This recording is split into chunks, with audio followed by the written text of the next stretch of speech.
There you go. Got the wrong one. Good morning to you. We hit the right buttons, and it's amazing what will happen. Good morning to you. We're live here at Chick-fil-A in Johnson City on People Street on this Wednesday. It's church night. If you don't have a church home, we'd certainly encourage you to come worship with us at Pleasant Beach Baptist Church on Watauga Road in Elizabethton. Pastor Ballard going through each book of the Bible. And I'm not sure where we are, to be honest with you. So we were gone last week. But anyway, we will be there tonight. And if you don't have a church home, we'd love for you to be there. We are here today at Chick-fil-A in Johnson City on People Street on an absolute gorgeous Chamber of Commerce day again. We need rain. Looks like we're going to get some this weekend, but we definitely need some rain. It's dry out there, and I know there's a lot of concern about forest fires and people going out and doing things they shouldn't do and setting fires and burning off whatever they got to burn. Sometimes the old country thing you got to burn off to kill the bugs in the wintertime or some crazy thing. And so hopefully that's not the case, but it is dry. We need rain, but we won't get it today, it doesn't look like, but we are here again, ready to bring it to you. We're going to be joined by Andrew Smith, sports writer, Johnson City Press. Mr. Baseball, Greg Salyer, going to break down the pennant races for the two American League, the Mariners and the – yes, I'm being waved at and waving back. The Mariners and the Blue Jays and the Dodgers and the Brewers. So he'll take a look at that. Also, Grayson Stevens is going to join us. Young lady we met, plays volleyball or played volleyball. Now she's in the coaching staff at Milligan. We were talking the other day about going on a sports mission trip. And she said, I'd love to come and talk about our mission trip we took to Africa and talk a little Milligan volleyball. I said, come on and do that. So she'll do that later in the show, which is cool. Anytime we can promote the Lord, we're going to promote him. And so that would be what we're going to be doing with her coming up a little bit later on in the show. So we're ready to go. Show number 2,377. Hello to Joanne Smith. Joanne, she's our bulletin passer outer at the church. She does a great job. That's her way of serving folks, and we appreciate that. And hello to Naomi Thomas. We appreciate you. So that is what we've got. And I want to say hello to you kids already out of the chute. So we'll get it started with the national anthem and come back and take a look at last night's game, the Dodgers and the Brewers. And a travel day today or yesterday, so they're back at it tonight, the Mariners and the Blue Jays from Seattle. We'll talk about that too. But let's get the national anthem. Let's get it rolling. Who gets to do it today? Let's see here. Let's go up here and snag. I never know who to play, who I've played and who I haven't played recently, so I don't guess it really matters. They're all good, and so this guy we haven't had on for a while, Chris Stapleton, bring it. Here we go, the national anthem on the Tom Taylor Sports Show. Show number you see on the screen, show number 2377 from Chick-fil-A on People Street right now from Best Buy here in Johnson City. Oh, say, can you see by the dawn's early light was so proudly we hailed at the twilight's last gleaming, whose broad stripes and bright stars through the perilous fight. Oh, the ramparts we walked were so gallantly streaming, and the rockets regular amongst birds singing up, can't prove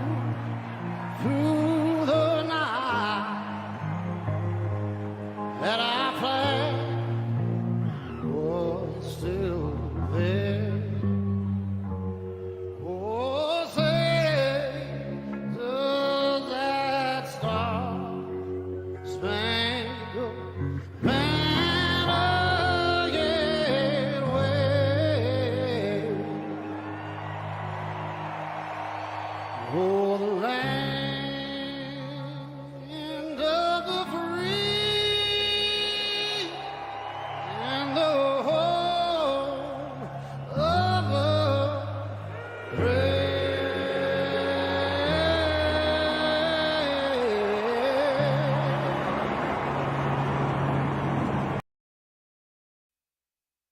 And back on the Tom Dillon Sports Show, Chris Stapleton can't go wrong to him. That boy can croon right there. So, good morning to you. Thanks for being with us. We are here live at Chick-fil-A in Johnson City. The Los Angeles Dodgers take a commanding 2-0 lead in the best of 7. Hello, Patsy Lyons. How you doing, lady? Glad you're feeling better. She's tougher than a pine knot. So, we'll have her grandson on Friday. He'll be on the show, and we'll do that from Food City. So, thought that was my phone.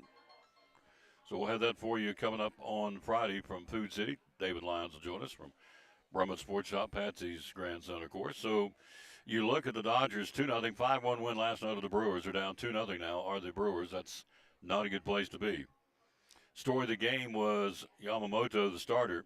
First pitcher since Justin Verlander back in 2017, 8 years ago, to throw a complete game in the playoffs. Went all the way. Allowed only 1 run in 9 innings. The Dodgers didn't trail for long. Teoscar Hernandez, his 4th home run of the postseason. Then a 2-out RBI double from Andy Pages. Yamamoto did the rest, and then later on you had Max Muncy's 6th inning solo shot. Then Shohei Ohtani with an RBI single in the 7th to make it a 4-1 game. They got one more run, that was it. Dodgers now head home for games 3, 4, and 5. You got to like the Dodgers for 3 games at their place. Brewers down 2-0. They can. I mean, they had the best record in baseball. So we'll let Mr. Baseball talk about that coming up. But is it doable? Sure, it's doable. Is it improbable? In my opinion, yes. But that's me. And so I'm the guy sitting in East Tennessee, so don't put any stock. Well, you can put stock in mine. So what I got to say, because I do have an opinion. But I just think it's going to be tough for the Brewers to bounce back, to win 3 in L.A. when you lost your first 2 in your home field. So they have Tyler Glass now, and Shohei Ohtani will be the starting pitchers in games 3 and 4 of the Dodgers. The Brewers have yet to announce their starting pitchers for their next couple of games. So that's that tells you a lot. Normally at this point they just automatically rubber stamp it. Here's who's going to be out there pitching, but that's not been the case for the Brewers, at least as of last night before we went to bed. So Max Muncy making franchise history, by the way, for the Dodgers. Again, his 14th postseason home run as a Dodger. That's a franchise record.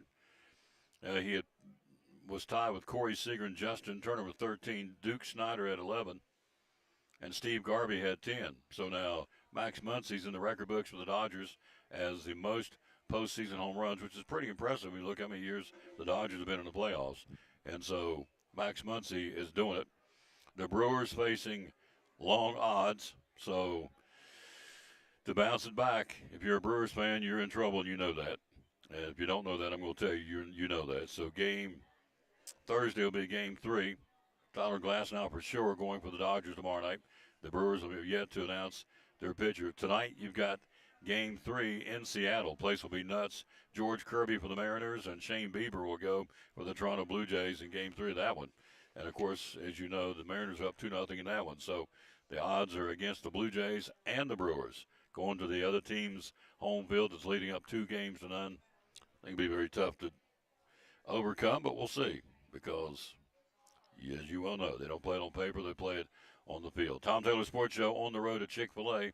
The Pretzel Cheddar Club is what they've got going on right now, the specialty sandwich, and so or the Patriot sandwich. You get it spicy, original, or grilled, and they've been selling the whiz out of them. Also, the cherry berry drinks. You get the Sunjoy or the Frosted. Today we are enjoying a medium half and half tea. Chick-fil-A's tea is really, really, really good. So let's take a look at some high school volleyball from last night. Sullivan East is on a roll. Now, the Sullivan East volleyball team, it's real simple. This typifies why you play the game. They struggled all season long. They ran hot and cold, quite frankly, throughout the regular season. And then when they needed to get hot, they got hot. And they're hot. They were down 2-0 last night. Now, they're in the regional tournament at their place against Chucky Doak, which is a really good team. We streamed their game earlier in the season. They can play. In fact, we streamed both of them. So Brittany Scott James says we don't flinch. We just go back out and play. So you're down 2-0. It got beat 26-24 in set one, 25-21 in set two, and then East reels off three straight to win it. 25-20, 25-20, 15-9. So Chucky Doak at 15-7. East, see what their record is now. Sullivan East goes up to doesn't say in the story, so I'm not sure what their record is. Scanning. But anyway, they won. That's the bottom line. So they will host Alcoa tomorrow night. Chucky Doak will travel to Seymour. The winner of those will go into the state volleyball tournament next week. So East hosting Alcoa, Chucky Doak traveling to Seymour. That's for the AA. And AAA last night, it was Dobbins Minute. Home corner dominance again.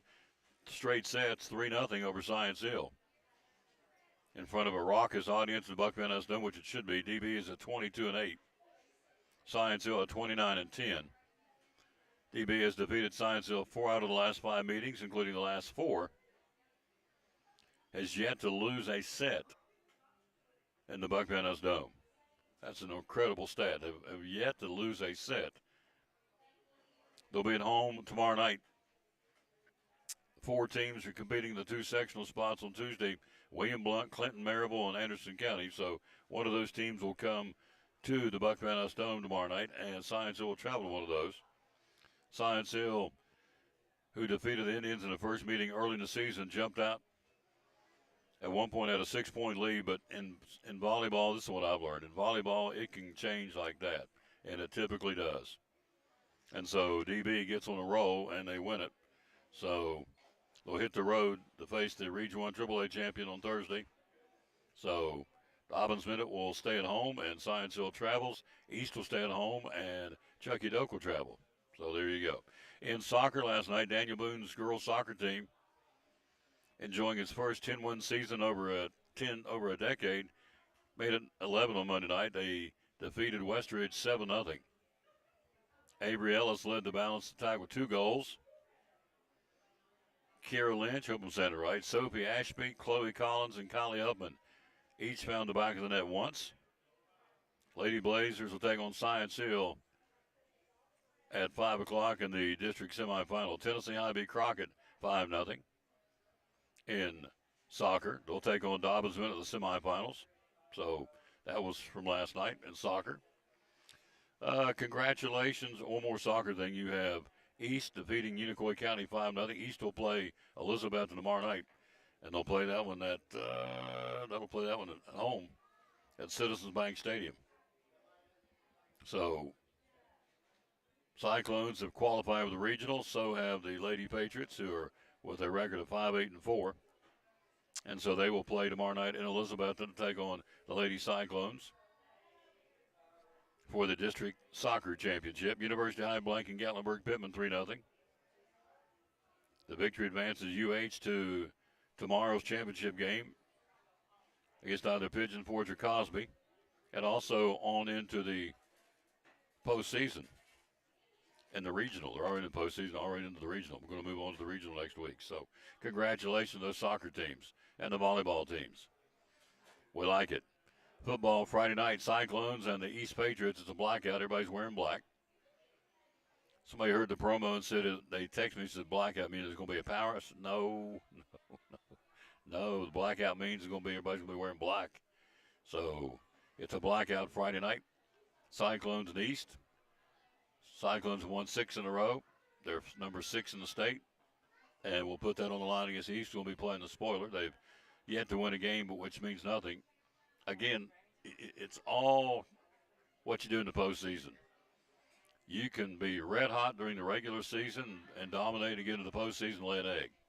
You can be not very good during the regular season and get hot in the postseason and get on a roll. And that's what East volleyball team's doing. So that they're the epitome of what you want to do in postseason play. They struggle in the regular season, and now they're on their way to the sectional. So that's what it's all about. Point of this is East has not won a game this year. They're 0-7. Doesn't matter. Friday night, they get on a roll, get hot, they can knock off the Cyclones, which is their goal. They wouldn't get on the bus to come to Elizabethton. Cyclones, of course, on the flip side, want to keep it going. They've got 3 more before the playoffs. Seymour next Friday night for senior night, and then we go to Greenville. So It's it's crunch time. It's time to get going and kind of fine tune and dial in. We talked to Coach Whitten on Monday. All the guys that were injured are back, with the exception, of course, of Rhett Slagle and Justin Whitehead. They're still not ready. Rhett won't be back. Whitehead may be back with the playoffs, but the other guys are banged up. Kyler McGovern and Riley Jones and some of these other guys for the Cyclones had a week off to get mended up, rested up, and so they're ready to go. And they'll be ready Friday night and chomping at the bit. When you play and you practice, you've been going at it since July, and you have to sit out because you're hurt. When you get back, you got an adrenaline rush because you are ready to thrash somebody because you've been sitting on the sideline waiting your chance to play. So they will be ready to go, guarantee it. Friday night, and so will we. 6:50 airtime, 7:30 kickoff. Cyclone Network's going to bring it to you. Video and audio and video will be there. We're excited about that. And we will see the help from Andrew Barnett, Kerry Taylor, Axel Steins, Weston Taylor, Eddie Plest on the color. We'll bring you the play-by-play. Again, audio and video from Citizens Bank Stadium. Should be a perfect night for football. I mean, really. It should be. I don't think you can dial it up any better than you're going to get Friday night for the weather for all the games, not just in Elizabethton. So if you have a favorite high school football team, you need to go out and watch them on Friday night because, number one, the weather's not going to stay this way, and you know that. And number two, the season's in the sands and the hourglass. It's winding down. It's hard to believe. Somebody the other day it was game 1. Now we're working on game number 8? Yep, game number 8, Friday night. Cyclones were 6-1. And Sullivan East is at 0-7 right now. Tom Taylor Sports Show on the road at Chick-fil-A in Johnson City. Back after this from Big John's Closeouts, where they've got that free battery they're throwing in now. Steel's thrown in a free battery with any powered battery pack power tool you're getting, which chainsaws, leaf blowers, weed eaters, hedge trimmers. You automatically get a battery with it when you buy the product. And now they're throwing in an extra battery for limited time, and the battery's for a retail value of $172 free. How can you go wrong with that? You can't. You get a free battery, so all you got to do is plug it in, put the current battery in you got, charge it up. Of course, you get a charger comes with it. Charge it, put it into your tool, and go with it, and put the other battery on the charger, and so you just continue to flip-flop. I've got them, the battery, if I started and ran wide open nonstop, it'll go 30, 35 minutes hard before it'll run out. It has a little code on it. It has four bars for your battery strength, so you know when you get down to 1, it's time to take it out and recharge it. So all that's going on at Big John's Closeouts. For a limited time, you get a free battery on any battery-powered tool that you purchase from Big John's Closeouts in Elizabethton.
We're proud to help our region move forward and help reopen every business we can. Here's Stanfield Thomas and Associates, Miss Autumn. So tell folks what STA is all about. So at STA, we do business tax, individual tax, bookkeeping, and payroll. We specialize in QuickBooks. We do offer QuickBooks training, and we have a QuickBooks Pro Advisor, which is Crystal. She's the owner. She can help with the software, training, inventory cleanup, file setup, and payroll reports. We also do month end, which includes reconciling. So yeah, we do a lot. Do what you do best. Let us do the rest. It's a great, great slogan. Phone number, how do we get a hold of you? 423-968-9112 or at statax.com. Where do we find you on social media? You can find us at Stanfield Thomas and Associates on Facebook. There you go. One of our great sponsors, Stanfield Thomas & Associates of the Tom Douglas Sports Show and Elizabethton Cyclone Football.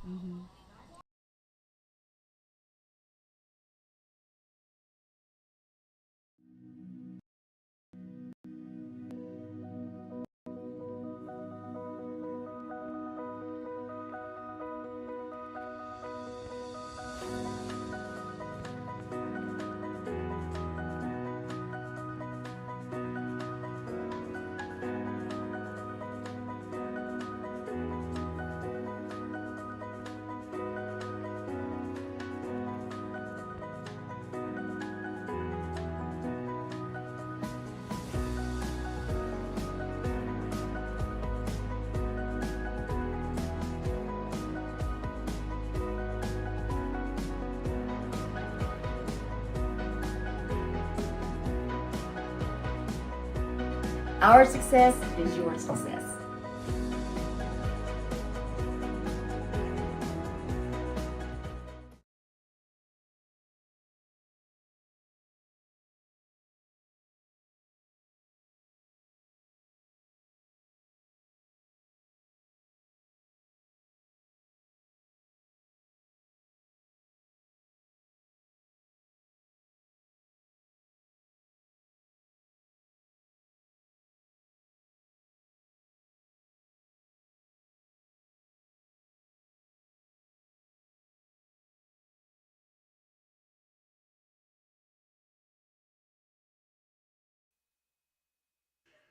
And back on the Tom Douglas Sports Show, look who's here.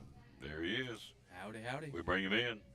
So, wow, feels so good to be 2-4, and his boys are 1-5, and I'm And a fired head coach to boot. oh yeah, you ran your coach off. So the lunch bet is on, and so my Raiders are going to win more games before it's all said and done than his Titans, which could be very easily could be the case. Very easily could. So of course now we can lay an egg. We got the Chiefs. Got the Chiefs coming in on. We're going to the Chiefs at Arrowhead on Sunday. You guys have The Patriots coming in. Patriots coming in. Who's in first place for the first time since 2019. So the Patriots are playing some pretty good football under Mike Vrabel. So you wonder, the Titans management regret now letting him go because he's going to the Patriots? And I would think so. I mean, granted, the last bit of time Mike Vrabel was in Nashville, it's not like the team was winning a ton. His last 24 games, they went 6-18. So there was justification there for firing him, although I thought it was a little quick at that time. But I was like, I understand it as long as they bring in somebody that, you know, can kind of help elevate things back to normal. Kind of went the opposite way. So yeah, in retrospect, hindsight will definitely tell you, yeah, they probably shouldn't have fired him. But yeah, the road continues now for I guess time to bring in another coach this offseason. hello, Baker. How you doing, lady? So do you think this lady knows what she's doing? The ownership, the brass, the Titans. I mean, you run this guy off, and he's a pretty good coach. He had a couple of bumps in the road, and so he goes to New England's got it turned around. Of course, it's a long season, but they are in first place the first time in 6 years, so they're playing good football. And right now the Titans are a dumpster fire. So, and you got Callahan, you got an interim coach now, and so you're looking for a full-time coach. So what's that do to the morale of the team when you got they fired Tom, put Andrew in there, and Andrew's just kind of a stopgap till they get somebody else in there. So what's it do to the team? I mean, you've seen instances where it galvanizes a team. You know, you've seen, it's kind of become the interim coach bump, especially early in a tenure. That's happened at both the college and the professional level before. But you never really know till you get out there, right? And I think that it was worth making the move. You know, that the team had actively gotten worse from week 1 to week 6. Especially the one thing you can't afford to let get worse from the start of the year to now, and that's your first overall pick, Cam Ward. So I think the move was necessary. I thought that the move would be made after this week's game because the way, if you recall back, all the way back to Olden 2022, the Titans had just traded A.J. Brown to the Eagles. The Titans play the Eagles in December of 22. The Eagles boat race the Titans as A.J. Brown has a couple touchdowns, a big day at the outside. So 2 days later, the GM that traded A.J. Brown gets fired. So I thought it would be a similar situation. Mike Vrabel comes to town with his new digs. They boat race the Titans. The replacement gets fired. Didn't work out that way. She got out ahead of it, but with each move that has been made since that firing of John Robinson, Mike Vrabel is still there at that point. You lose more and more confidence in the ownership and the direction she is trying to take the franchise. There you go. So bottom line is she made a mistake. Don't And you has think? continued to compound more Yes. mistakes Yeah. on top of that. It's So, snowballing. Absolutely. We're live here at Chick-fil-A in Johnson City, show number 2377. Talking to, see on the screen, Andrew Smith, sports writer, Johnson City Press, Kings 4 Times News. We got 5 college football games, actually 6, counting the Bucks game. So we'll start with them. The Bucks go to Chattanooga this weekend, the big rivalry game between the Mocs and the Bucks, and so they come out with a big win over VMI. Who do you like there, the Bucks on the road or the Moccasins at home? I like the Mocs here. Now, it's worth noting, ETSU last Saturday was down to their 4th string quarterback. Yep. It's hard to win at the Division I level, at any level, with your 4th string quarterback. Yep. So, they got it done against VMI. Chattanooga, while not having a great year, is still a step above VMI, and you're going down there. It'll be a tough one for the Bucks to get out of there with a win. There you go. All right, I would agree. I've called them down there. Of course, back when I called, it was Chamberlain Field way back in the day. They built a new stadium, but still, Chattanooga's Chattanooga. The rivalry was back then. I did the Bucks, and it's still there, and that's the biggie. I would think them and Western Carolina are too big.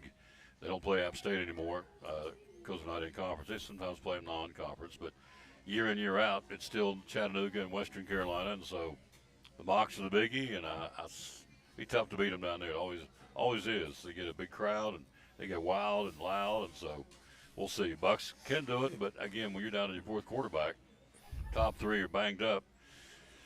You're quarterbacking basically by committee, so we'll see how that goes, but they do go there. All right, so you've got top 25, number 5 Ole Miss, 6-0, and number 9 Georgia, between the hedges and Athens. Rebels on the road or the Bulldogs at home? Who do you like? I like Georgia here. I think that last week was a big test for Georgia going on the road to Auburn. They get out of there alive.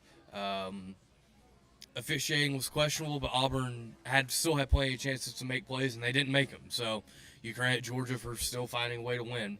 And Ole Miss, I'm not very confident in them right now. They had a massive struggle win there against Washington State this past week. Going on the road's a tough ordeal. I like Georgia here. I like Kirby Smart, and you go to Auburn, you're down 10-0. It's twice this season. He's been left for dead in the middle of the game or at the beginning of the game. Tennessee had him on the ropes, and he bounced back. We know what he did there. You're down 10-0 in the first quarter, first half to Auburn, at Auburn, which is a tough place to play. They're all tough on the road in the SEC. And the guy scores 20 unanswered points. Now, I'm not sure what Auburn did right or didn't do right in the rest of the game, but they had them on their heels again, much like Tennessee did in Elon, and they let them up. And so Georgia kind of flipped the switch, did a complete shutdown in the second half defensively. Their offense, they shut down Auburn's offense, which was run all over the field in the first half. I listened to it. So anyway, the question with Georgia is they can't keep flipping the switch at halftime. They're going to flip it coming out of the locker room to start the game. I think they will Saturday. I think Georgia wins it. Number 10 LSU 5-1, and number 17 Vanderbilt 5-1. This is in Nashville. Is this an upset in the making for the Commodores or not? It could be. I think they're good enough to win this game. I very easily can see them winning this game. I'm going to pick LSU. I think overall they still have a little bit too much talent on the roster, but the gap is not nearly as wide as you think it would be between LSU and Vandy. Great point. Clark Lee's done a fantastic job there with the Commodores. I think they're close. I just think LSU squeaks one out there. We're live at Chick-fil-A in Johnson City on People's Street, right down from Best Buy. There it comes. Stand right here, wave at them. Come right here. This is one of the great ladies that works the counter when you come in and order your food. Hello, Steve. Steve Wilson says, "Go Irish." Getting ready to talk about that one right now. Number 15, or rather number 13, Notre Dame at 4-2. Number 20, Southern Cal 5-1 at South Bend. Fighting Irish or the Trojans on the road? Who wins that one? Notre Dame is in a spot where if you're trying to project for the college football playoff, they cannot afford another loss. I don't think a 9-3 Notre Dame gets it done. 10-2 still might be on the fence depending on what happens in other conferences, but you're absolutely in a must-win type mode. I think they get it done at home. Southern Cal had a nice win this past week at home against Michigan, but I will say I'm not necessarily the biggest believer in both of these teams, but somebody's got to win, and I think Notre Dame gets it done at home. So I asked Coach a couple of guys earlier in the week on the show, when you go, ask Gary Rowe in particular, we're talking SEC football, you go into an SEC stadium or now, in this case, any stadium, how many points do you feel like being at home gives you? 3 points, 5 points, 6 points? Or does it give you anything at all for the home field and the crowd and the opposing team has to come into a tough place? What does that do advantage-wise for the home teams? They give you any points, you think? I think so. I think you're sitting anywhere from 3 to 5 points depending on where, what type of environment it is. Obviously, you've got, regardless if there's like 20 people in the stands or 100,000 people, you're going into an unfamiliar environment. So that gives the home team a little bit of an advantage there. And obviously, the more rowdy of a crowd, the more of an advantage, more of a boost that can give to the home team. So I would agree. I think it can be anywhere from 3 to 5 points depending on where you're going. We're going to talk about that here in a second in Tuscaloosa. The other game, number 23 Utah at number 15 BYU. The Utes are 5-1, BYU 6-0. They call this the Holy War. It's what your comrade Jeff Birchfield called it yesterday. By the way, Stephen Wilson says C.J. Carr is a beast, and he is. He's a very talented young man. Utah at BYU, 23 at number 15. Who wins that one? I like the Cougars here at home. Once again, we're talking about home field, the advantage that can give a charged rivalry game like this. I think home field is massive in this series, and BYU, I think they stay undefeated. Hard-fought win against the Utes. The game, of course, around here, around these parts, as they say. Number 11, Tennessee at 5-1, and number 6, Alabama, 5-1. Top 25 matchup in Tuscaloosa. Who wins it and why? I'm excited to go down to T-Town for this one. Oh, you going? I'm excited to provide some coverage from that very storied venue there at Bryant-Denny Stadium. But to me, the biggest key will be can Tennessee force turnovers. I did a story yesterday. It's up online where I kind of broke down a lot of the numbers around this Tennessee defense. Very boom or bust. They can get sacks, they can get turnovers, but they also have allowed a ton of big plays, allowed points. And for me, I think the biggest thing is can they get enough of those turnovers? If you look at Ty Simpson, the quarterback for Alabama, he's only thrown one interception the whole year. He's done a fantastic job of taking care of the football. And I think if he does that again, Alabama wins. I think Tennessee can go down there, they compete, and I think if they're able to force a couple turnovers, which even Josh Heupel talked about in his Monday press conference was a big key for them, I think they can go down there and win. I just think Alabama is a little bit too sharp right now. I think the Tide get the win in a tough battle. One of the guys in the Alabama defensive secondary said it's going to be a field of dreams against these guys. He said he can't wait to have the offensive receivers come in. They're going to be a field of dreams, and so it's I think that's how I read that. But they were. Did you see that article? Yeah, no, I saw the quote. I think it was one of the Bama offensive skill guys was talking about the holes that can be found in the Tennessee secondary. I had that wrong. My apologies. It was one of the wideouts said we can't wait to go over the middle and catch because it's going to be wide open. The Tennessee defensive secondary is like a sieve. Can't wait. It's going to be a field of dreams. So that should be on the bulletin board in Knoxville, and I'm sure it is. I'm sure those guys read it. I mean, they're on social media probably more than you and I are. So I think, for whatever I know, I think the key to this whole thing, if they can, the Alabama defensive line can put pressure on Aguilar, I think it's going to be, because get back there and rattle his cage, get him out of rhythm, get him on the run, and I think that's going to be the key to this thing. If the offensive line for Tennessee can hold up, give Aguilar a chance to throw the ball downfield. Of course, the secondary of Alabama is saying, we can't wait. I mean, the wideouts of Alabama, we can't wait to get in the Tennessee defensive secondary. So there's a lot of question marks in this game, but it comes down to the blocking up front, and if the Tennessee offensive line gives Aguilar time to throw the ball, it could be an interesting football game. If not, I think can Tennessee run the ball in Alabama? I think they can, at least well enough to keep some semblance of balance. There's a little bit of a question about Deshaun Bishop. He got banged up in the Arkansas game. Heupel said he should be good to go for this one. The availability report officially comes out tonight, so we'll see on that front. But I think if Bishop's there, that helps a lot. I think he's your best north-south runner. At least that's what he showcased last week. So I think they will be able to run it well enough to keep at least a little bit of balance. Dodgers, Brewers. Dodgers up 2-0. Traveling today, Game 3 tomorrow night at Dodger Stadium. Chavez Ravine, they're up 2-0. Brewers in trouble tonight. Blue Jays in Seattle, they're down 2-zip. It'll be Kirby against Shane Bieber. Are the Mariners, are the Blue Jays in trouble? Yes, they are absolutely in trouble. You could afford to split your two at home. You lose home field advantage, but if you split, you think, all right, we can go down there, split the first two down there, and it's like it never happened.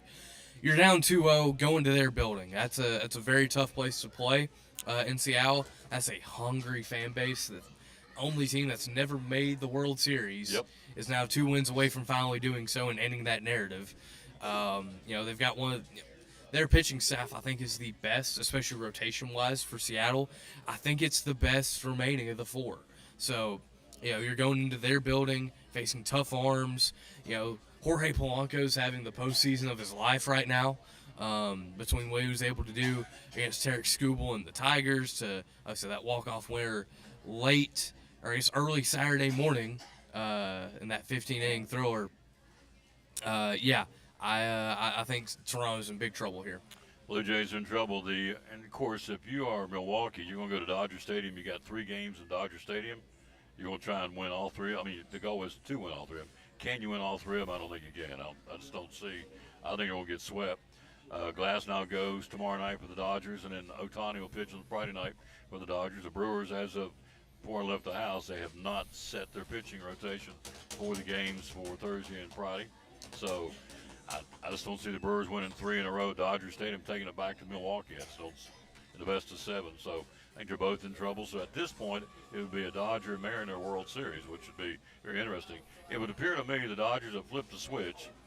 They kind of slumbered along in August and September, and then come postseason time, they flipped the switch, and they're playing Dodger baseball that we know they could. Yeah, no, I think it started kind of late in September. They started to kind of get rolling a little bit, and I think I saw a stat on the Fox broadcast last night, or the TBS broadcast rather, that the Dodgers are now like 28-5 in their last 33 or something ridiculous like that. They are back to being who we thought they would be at the beginning of the year, and that's a scary sight for the rest of baseball. Absolutely. Who's your new manager going to be in Atlanta, do you think? Not sure. I've seen a few different names floated around. I wouldn't hate the idea of David Ross, the former Cubs manager, former Cubs, Braves, a couple other places catcher. I thought he did a fine job with the Cubs. They just kind of were like, let's go get Craig Counsell. So we're just going to get rid of Ross to go get Counsell. I think he would fit fine. I'm not really sure where the brain trust of the Braves is thinking in terms of where they'll go, but he'd be toward the top of my list. John Gibbons, a guy that he's buddy-buddy with management. He managed in Toronto, and so that name's being batted around. Walt Weiss, Eddie Perez, your guy you just mentioned, David Ross. Those are the top 4 that I'm hearing. And so John Gibbons, who is a non-Brave. So do you go outside the Braves family, or you keep it in-house? I'm okay with going outside the Braves ecosystem there.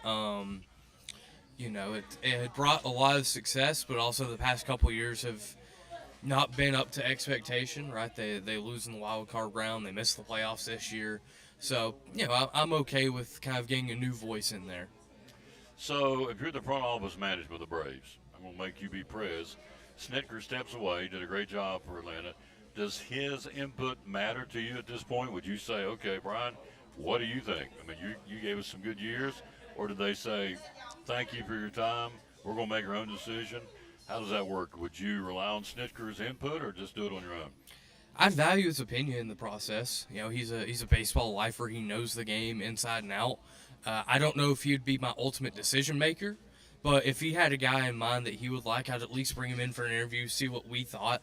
Out of respect? Out of respect for what Snitker has done, and not just the Braves, obviously so much in the Braves organization, but just for the game of baseball. So I'd appreciate his opinion, I'd value it, but at the same time, I'm not letting Snit be the ultimate voice in naming his replacement.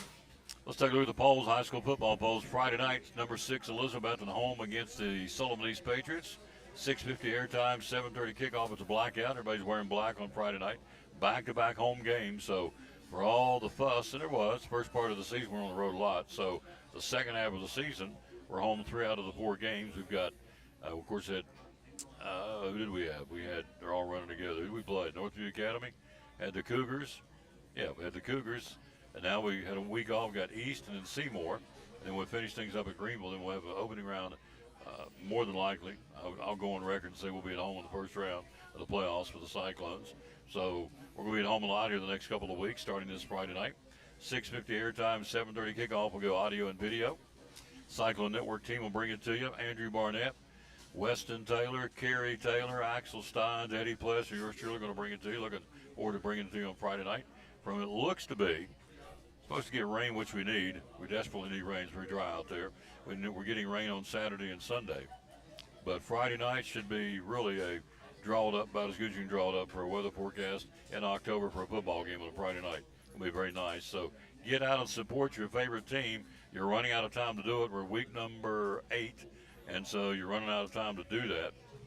And so, and the weather's not going to stay this way. You know that, and I know that. So having said all that, the polls are out for this week.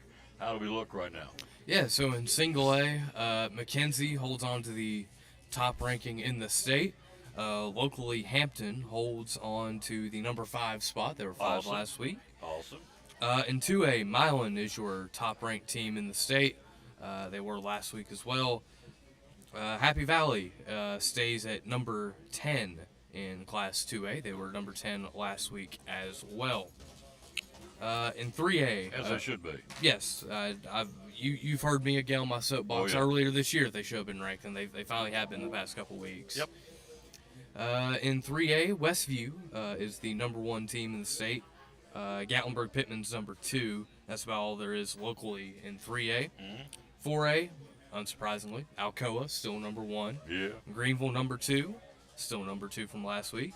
And as you mentioned, Betsy number 6. Still number 6 from last week. In 5A, Page is the new number 1 team in the country, or number 1 team in the state, rather. So used to college football there.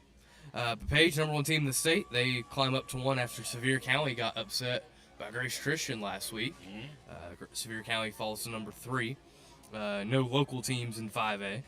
And then in 6A, it is Oakland, who is still the number 1 team in the state. Maryville 3, Oak Ridge 4, but no local teams otherwise. So Science Hill goes to number 3, Maryville Friday night. That'll be a tough ball game. It's tough down there. It's tough anywhere when you play Maryville, home or away. So Hampton, the Bulldogs, number 5 in the state in 1A. Happy Valley, number 10 in the state in 2A.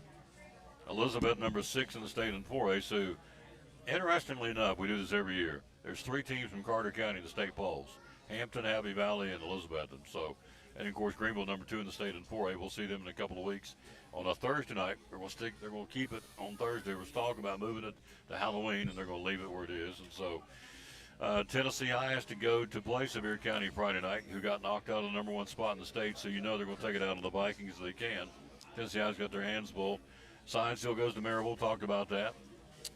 Hancock County plays Hampton. That should be a big win for Hampton. Yep. On West Green will play Happy Valley on Friday night. That should be on Warriors Hill. Should be a big ball game for the Happy Valley Warriors. Would assume you would go with Happy Valley to win that one. Yeah, big. So what's the game of the week? I know our game. East is going to play the spoiler. They've not won a game. They're 0-7. We're 6-1. So on paper, obviously, Cyclones would be a big favorite, but. You don't, as I said before you got here, the Sullivan East volleyball team is proving you don't play it on paper, you play it on the court. Mm-hmm.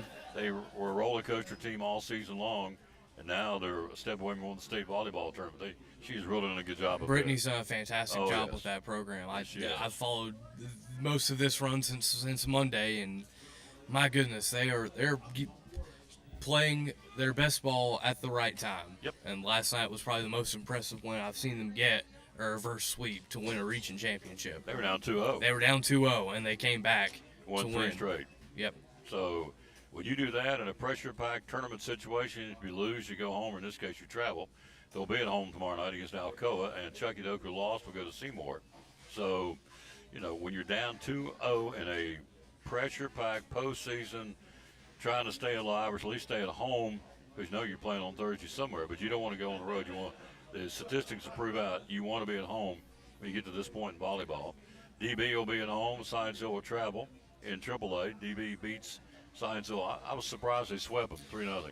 Yeah, I mean, there's something in that Buck Van Hust dome. They, when DB's playing there, they are an extremely tough team to beat, extremely tough team to get a set on, as proven last night again. Yeah, I read whoever wrote it's accounting of what happened last night. I mean, Mr. Brian Woodson there. Mr. Woodson? Yes, sir. Who said that DB has not lost a set at the Buck Van Hust Dome this year. That's pretty impressive. It's real impressive. So, anyway, DB's at home tomorrow night, and the Science Hill girls volleyball team will travel. And so, anyway, back to the games of the week. Who do you feel like is going to be the big game this week? There's a couple ways you could go with it. The one I probably have my eyes on, maybe just because I just saw them last week, but Cloudland hitting the road to North Green. 2, 3-1 teams in that conference. Winner puts himself in the driver's seat to be at home first week of the playoffs. You kind of got a little bit of a separation between your top 4, bottom 4 in single A, but trying to sort out your 1 through 4 there, that will be very key in deciding who stays at home, who hits the road. It's lunchtime here at Chick-fil-A. It's busy. We like it that way, but you would not know that they're busy. They have all hands on deck, and they get you in, get you out, get you on down the road. So it's busy. We're here at the one in Fort Johnson City, right beside Best Buy on People Street, and we're glad you're with us wherever you may be. As the late Rush Limbaugh said, cross the Bruted Plain. Who else plays on Friday night? West Ridge plays host to Morristown East. I would think there'll be a good chance for them to kind of settle into a little bit of a groove there. Daniel Boone makes the trip to Burt Tony Stadium to face Morristown West. Intrigued by this one. Cherokee at David Crockett over there in Jonesboro. Cherokee playing some good ball. They have really become a balanced offense. You knew going into the year what you'd be getting out of Landon Jeffers, and he's doing that. Yep. But my goodness, Jaden Weston, that running back there for the Chiefs, he is running the ball well. I'll have to double check the numbers, but I believe he's still the area's leading rusher. He's playing very well. Meanwhile, if you're Crockett, you've got to contain that and also try and hold up on the line to give A.J. Wynn a chance to make some reads downfield at quarterback, or Sam Casey or whoever you've got running the football that got to get a little something going. I will say this: the Cyclones stuffed Weston and Jeffers that night. We played them, so we caught them on the night that our defense was ready to go. We had scouted them pretty good, and as I've said many times, and it's true, I've been doing this long enough to be around Sean Wooden. You may get out talented, and sometimes you're just running across teams that are better than you are, but you're not going to get out. You're not going to get out scouted. I mean, this guy turns over every rock, every stone. He has his teams prepared to play, and there are times we've gotten beat by better teams. Is the way it is. But out talented, yes. Outworked and out scouted, no, there's no way. And so that was indicative when we went to Cherokee. They had a two-headed monster with Weston and Jeffers, and we stopped them both. And so, tomorrow night, or rather Friday night, we got Peyton Lingerfeld's thrown for over 1,700 yards. You got Blue Prophet out there. It's a great receiver. Lingerfeld's also the leading rusher for East. So, it's a dangerous team, can be, and they get going. It could pose problems. The Cyclones have a lot of the guys back that were banged up with that off week. Colin McGovern's back. Riley Jones is back. The J Train's back. So they're not to the full ensemble because we don't have Red Slago back. He won't be back. And Justin Whitehead is scheduled to be back maybe the first or second week of the playoffs after breaking his hand early. So we're getting some guys back. And East, again, is at this point trying to play the spoiler. They're 0-7, looking for the first win of the year. So we'll do it Friday night, 6:50 airtime, 7:30 kickoff at Citizens Bank Stadium. It's blackout. Everybody wears black, and so it'll be a great night. Where are you going to be on Friday night? Still to be determined. I may be at Cherokee Crockett. I may be making the trip to Maryville. I don't know yet. We'll find out. So when you go as a part of the traveling media for the Tennessee Volunteers, when you go to these other stadiums, are you just kind of, are you welcomed? Do they say, oh, okay, you're part of the UT media part? I mean, how are you received when you go on the road to these places?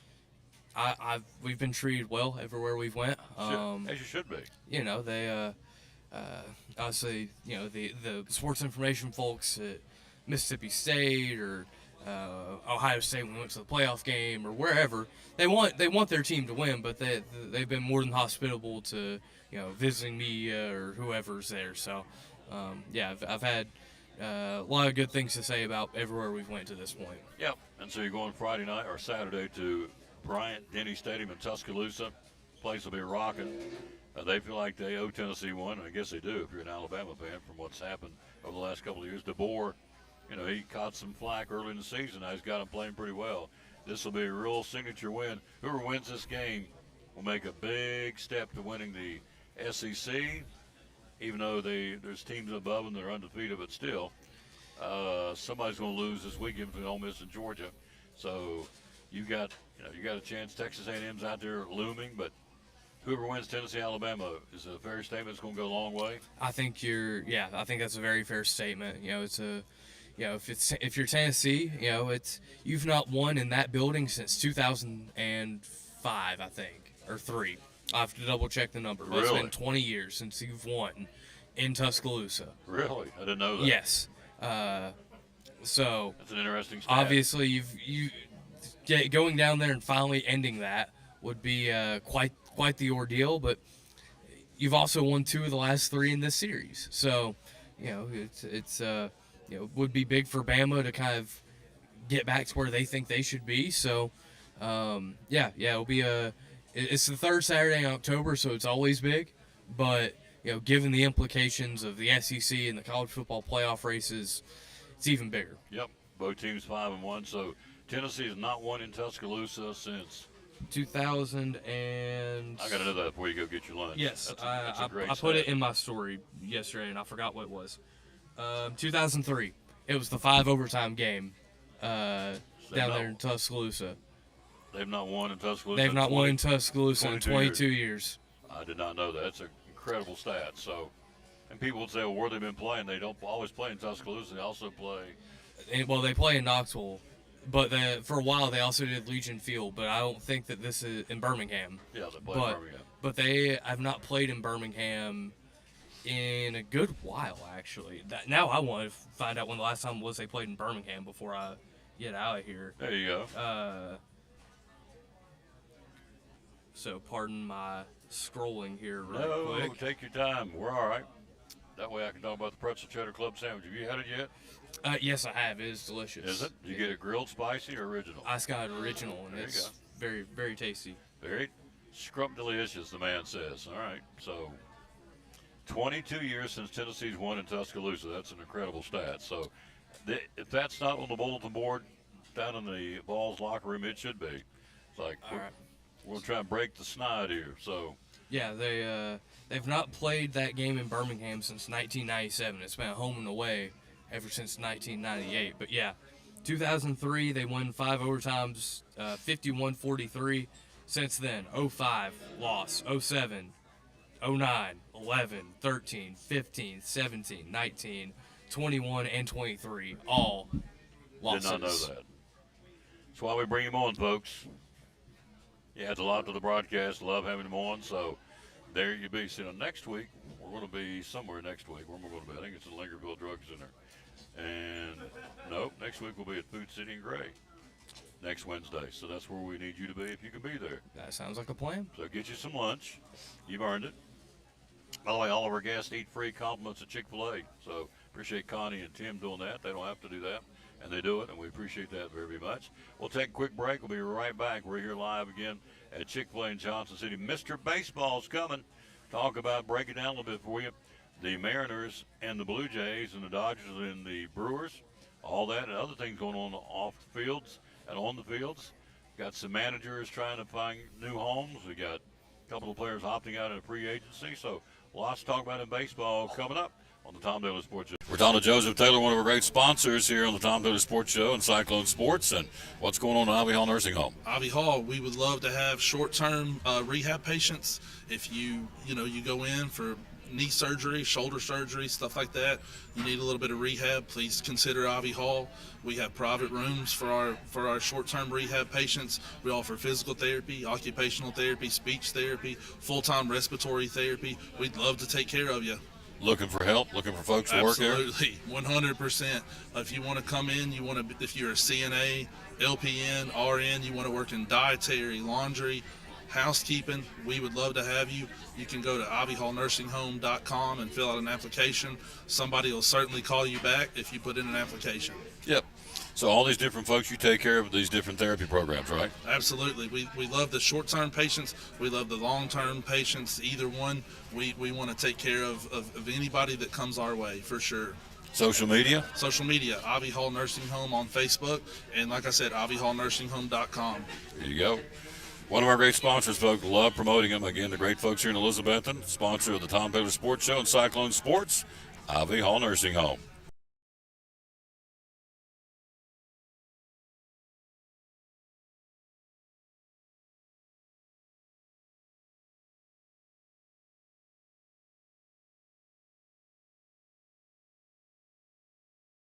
Cyclone Sports and the Tom Baylor Sports Show. What all do you have here at the Jewelers Bench? So we carry an assortment of items. We've got Watchwise, G-Shock, Bearings, Citizens, Pearl-Wise. We do Imperial Pearl. I get some from a company called AGI, really great company. Diamonds, we do all kinds from Shaw Diamonds. We have lab-grown diamonds, Pandora. Do carry classic imports, which is sterling silver items, and then sterling reputation, that's sterling silver items. PRO is sterling silver, diamond, 14 karat yellow gold. Spotto watch bands, stuff from Equity Diamonds, just a wider range. Jewelry repair, do a lot of that, of course. And jewelry cleaning, all that available here again as we are here at the Jewelers Bench. And so social media, how do we find you? So Facebook and Instagram, and then website is jewelersbenchtn.com. One of our great sponsors, Cyclone Sports and the Tom Baylor Sports Show, the great folks at the Jewelers Bench.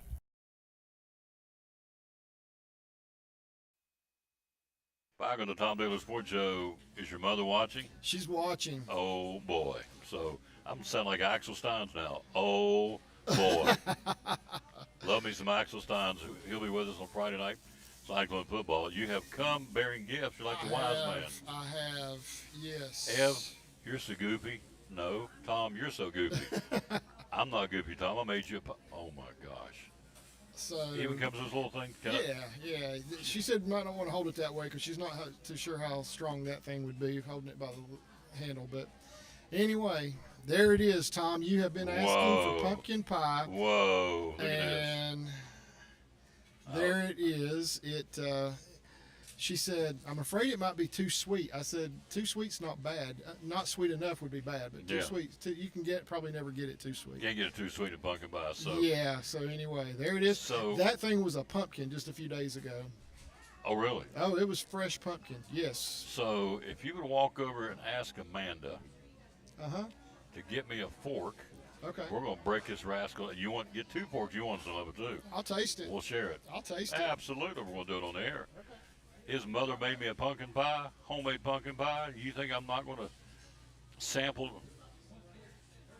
I'm so nervous. I'm so excited. I don't know. So you don't think I'm not going to try it on the air? I'm going to try it on the air. You better believe it. So, There's 2 forks right over there. Yeah, all right. So I'm not sure how you open this thing up. you turn it. I had to twist it because I had to close it last night. Now, I'll just take a rip it because I don't have much. Yeah, you just twist it.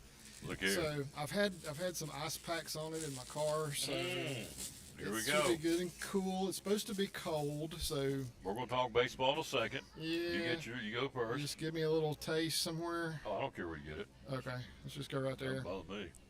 Okay. Oh my gosh. Oh my gosh, that is good, Mama. Ding ding ding ding ding. Yeah, Press my bell. It's not too sweet. No. Wow. I told you she doesn't put spices and stuff. She No, this has is the good. pumpkin flavor. So that's a true pumpkin pie. That thing was a pumpkin just a few days ago. Wow. She peeled that pumpkin herself, and Eb, we love you. yeah, Wow. I'm gonna give another little taste Whoa, right whoa, there. what are you doing there? I'm gonna get another little taste right there. My pie. I've already messed it up right there. Get your Kirby paws off my pie over there. Okay, it's all yours. Rest of it's yours. I'm teasing. Man, that's good. Let's have one more bite here with pumpkin Yeah. pie. Are you going to slice it? No, I'm not going to slice You're it. just I'm gonna going dig to in go home it. I think you got some on your microphone, by the way. tonight. Yeah, I think you did. Yep. Yeah. Boys, I'm country's cornbread, don't care. So tonight after church, There you Return go. to Lonesome Dove Part 2.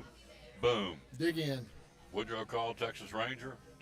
We'll Dig sit in. there and watch with a glass of milk and watch Return Lonesome Dove. Watched some of it last night. You ever watched it? John Yeah. Boyd, Yeah, it's been a long time, Oh. but yeah, it's classic. good. Claire Allen played by Barbara Hershey. I mean, it's good stuff. John Boyd, Woodrow called Texas Ranger. Mm-hmm. You are a sorry sight, Kitty and Walker. Love John Boyd in that. So you know what I've been watching? I'm afraid You're to gonna ask. laugh. You're gonna laugh. I Love Lucy. No. I've been watching $6 Million Man. I would have laughed, yes. Yeah. Lee Majors? Yeah, love it. Yeah. Love that show. Yeah. So it's been so long since I've seen it. I forgot the episodes, so go back and watch it. It's cool. What's it? There was a girl on there that all the guys had a poster of. Heather somebody back in the day. Was that the right one? Oh, that was the Fall Guy.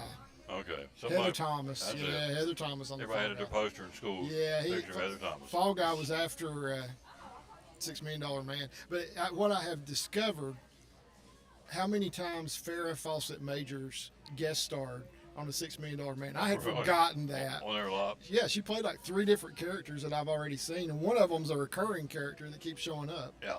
So yeah, so she's on there quite a bit. Not as much as Lindsay Wagner as the Bionic Woman, No. but just about.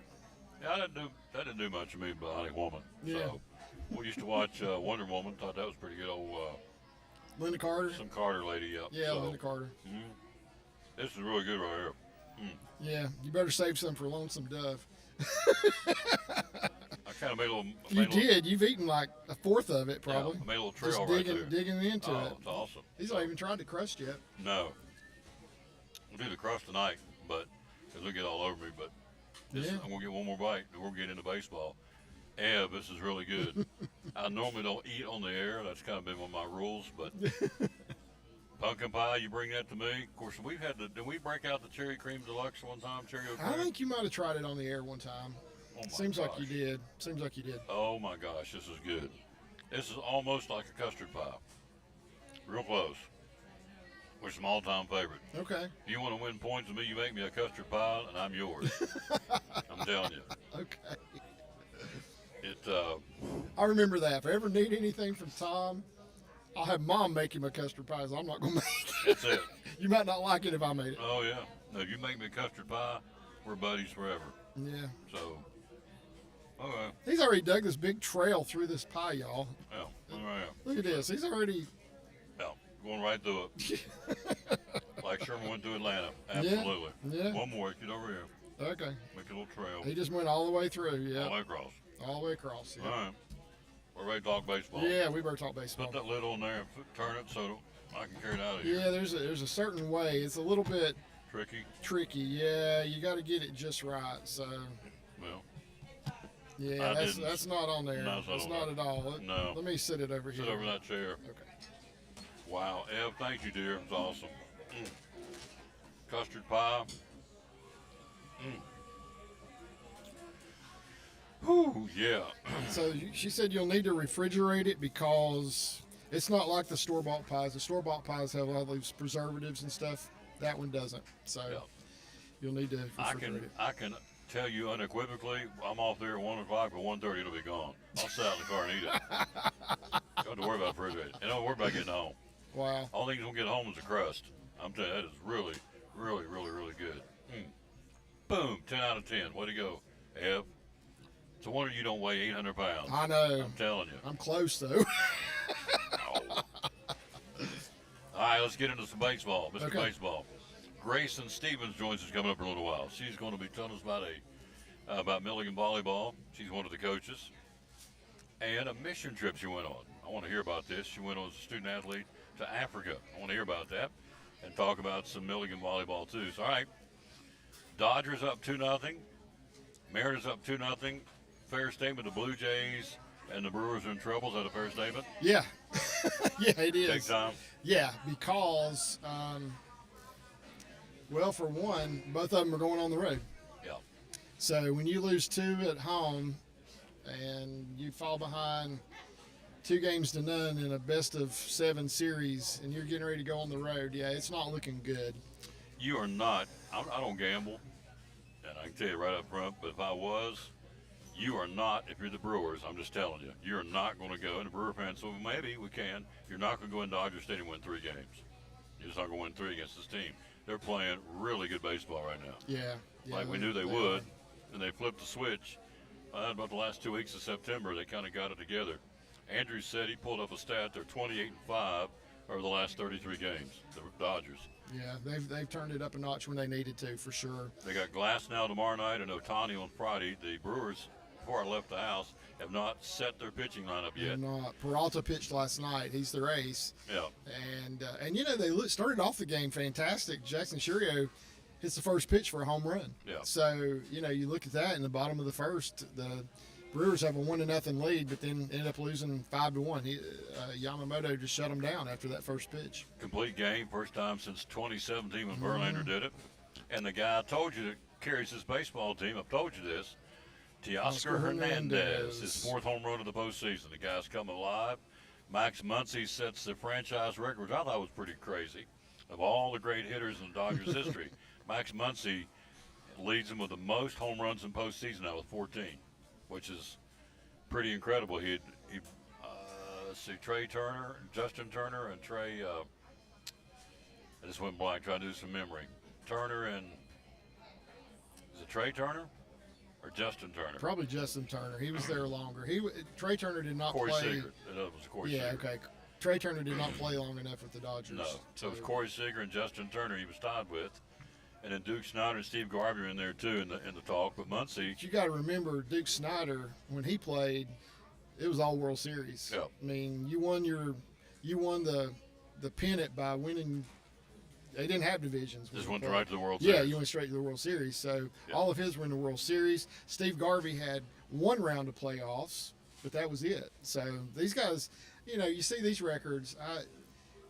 A little watered down. Yeah, a little bit to me. Yeah. You know, just because they've had a lot more chances to do it. Yep. You know, I agree. tell me who's hit the most in the World Series. Tell me who's hit the most in the championship series, that kind of thing. And then we'll talk, you know. They But won't be impressed. yeah. I agree with you 100%. So Tom Taylor Sports Show. We're on the road at Chick-fil-A in Johnson City, People Street, where they got the pretzel cheddar club. Have you had that sandwich yet? I've not had it. Yeah, I ate Chick-fil-A yesterday and I didn't get it again, but I need to get it. Your homework assignment today is to eat the pretzel cheddar club. Okay. Original, spicy, or I'll grilled. ask Amanda when I go up there. I'll say, hey, can I have the pretzel cheddar club? Yeah. See what she tells me. Well, of course you can. Just which way you want it. Okay. So, show 'em which one what you want and get Yeah. it. So, they were gracious enough to give complimentary lunch to our guests when they come on the show. We appreciate that. So this lady right here keeps watching, and looking at my pumpkin pie. You keep up. I'm watching you, ma'am. So. She keeps looking at that pie like I'm thinking. If I look the other way, it may be gone. They're getting ready to leave. He may take and run with it. So, but a homemade pumpkin pie. Can you make a pumpkin pie? Can you make pumpkin pie? I'll bet she can. Oh I bet yes. she can make one. Oh, thank you, ma'am. Oh, we have ate half of it already, or a fourth of it. So you look at the Dodgers and the Brewers. Brewers are in trouble. On the other side, the Mariners go into Toronto and take 2, coming off that, exhausting to say the least, win to eliminate Detroit over the weekend. What a game. Yeah, oh, absolutely. Crazy game. And get on a plane and take the red eye to Toronto and go up there and win 2 games. Yeah. So, Yeah, Seattle's the real deal. I really believe it. I think they've got a legitimate shot. And, going home up 2 games. They've never been in the World Series before. I Yeah. love the fact that they've got a great shot of not only going to the World Series, but even winning it. Yeah. Because I think they have that. I think they've got a good shot of winning it. Yeah. So I'm so excited for the folks in Seattle. They've done so well, and I like what I'm seeing there. And you're talking about the Brewers and the Dodgers. Did you know that during the regular season, the Brewers were 6-0 against the Dodgers? Oh, really? They beat I the didn't know that. Dodgers 6 games out of 6 games in the regular season, Did not know that. and now they get to the playoffs and they're 0-2. So they can step it up a notch, but they're going to have to because so I looked it up. All the crazy stats that they have. Teams that have gone down 2-0 and then had to go on the road after that. So they've lost the first 2 games at home. They've only won the series like 22% of the time. Yep. 86% of the time when you go down 2-0, 78% or something like that. you don't come back. Yeah, you don't come back. So. Especially if you're playing the next games on the road. Yeah. So so it's going to be an uphill battle, but these teams are where they are for a reason. So don't count Toronto and Milwaukee out yet, but they do have an uphill battle. Absolutely, no question. I don't gamble, as I said earlier, but I would go on record and tell you that the Brewers not going to win 3. We thought the Phillies could bounce back. They didn't against the Dodgers. I thought, well, if anybody could do it, the Phillies, because I really thought the Phillies going to be in the World Series. The Phillies just laid over and died. They did. Let's face it, Big they disappointment. did. They did. I saw they're bringing the manager back next year. So, Yeah. Speaking of which, the Padres manager said, sure. who used to, at one point, manage the Johnson City Cardinals here in the Appalachian League, said, I'm done. I'm going to go home. My health. I'm 57 years old. I can't stand the day-to-day stress of being a manager in Big League Baseball. So he's walking away. A little surprising. The Padres had a pretty good season, so that's another managerial opening right now. It is. So we got several now. I think it's about 7 that's open. Or, no, 9. Maybe 9 that's open now. There's a lot of movement going to go on in the managers' offices this year. So, anxious to see who fills these roles because, everybody, I don't think there's enough guys out there that have experience as a major league manager to step into all these positions. So there's going to be guys that have never managed before in the major leagues that are going to be there. Atlanta, we'll try and San get over. Diego, Baltimore, Washington. Texas. Well, Texas No, got Schumacher. they got Schumacher. San Francisco. San Francisco. There's 5. There's more. Minnesota. Yeah, they fired Baldelli, right? Yeah, Rocco Baldelli. he'll probably. I could see him getting one of these other jobs. So there's 6 right there. 6 new managerial Yeah, moves. Pittsburgh. They took the interim name off of Don Kelly, so he's their manager now. So at least 6. yeah, There's probably more, but there's at least 6. We're going to look for new managers. yeah. The Braves are kicking around Walt Weiss, David Ross, Eddie Perez, John Gibbons. So any of those jump out at you? So Gibbons is a proven major league manager. That's a guy I think they're going to get. He is. He's never been one of my favorite guys. I don't know. Just the look on his face when he's in the dugout, just kind of, I don't know, something about it. I'm just like, really, What's he look like? It's. I don't know if he's trying to be intimidating or what, but it kind of is intimidating looking. I mean, it's almost like he's trying to be mean. I don't know if he is mean. So if I saw him, I would be scared. You probably wouldn't be. No. But some people might if they saw him. He just comes across as having a scowl on his face. And I don't know. We just scowl him right back. Just kind of look. I just kind of watch him like, really, okay, and he's got that look all the time. I mean, good, does bad, he? that's just kind of his natural look, I think. Kind of like He might be a great guy. I've never met him, but kind of a grumpus. kind of comes across that way Yeah. just by watching him. But Like a troll but he underneath may the not be. bridge. He may be the greatest guy ever. I don't know. Hopefully he is. Well, he's real tight with management of the Braves. Yeah. So I would say he's got a great shot. I think so too. But I have nothing Because to out base of it those on. guys you mentioned, Walt Weiss has managed before, David Ross has managed before. Eddie Perez is not. Is not. I would think if you look at their resumes, I would think Gibbons has a better resume as a manager than those two guys. But that's just me. Alex Bregman says, I'm gone to the Red Sox, so did Trevor Story. So movement has started in the offseason of these teams. So were you surprised those two said they're going to leave? I'm not. I thought Bregman would leave when he signed the contract. Oh, really? I did. I thought there's no way he's not going to opt out. He's going to opt out of this thing, and he is. So Story, I don't know. Story had a good year. I mean, he really did, because he'd been hurt a lot, and in years past he struggled a little bit. But I think it was all because of injury.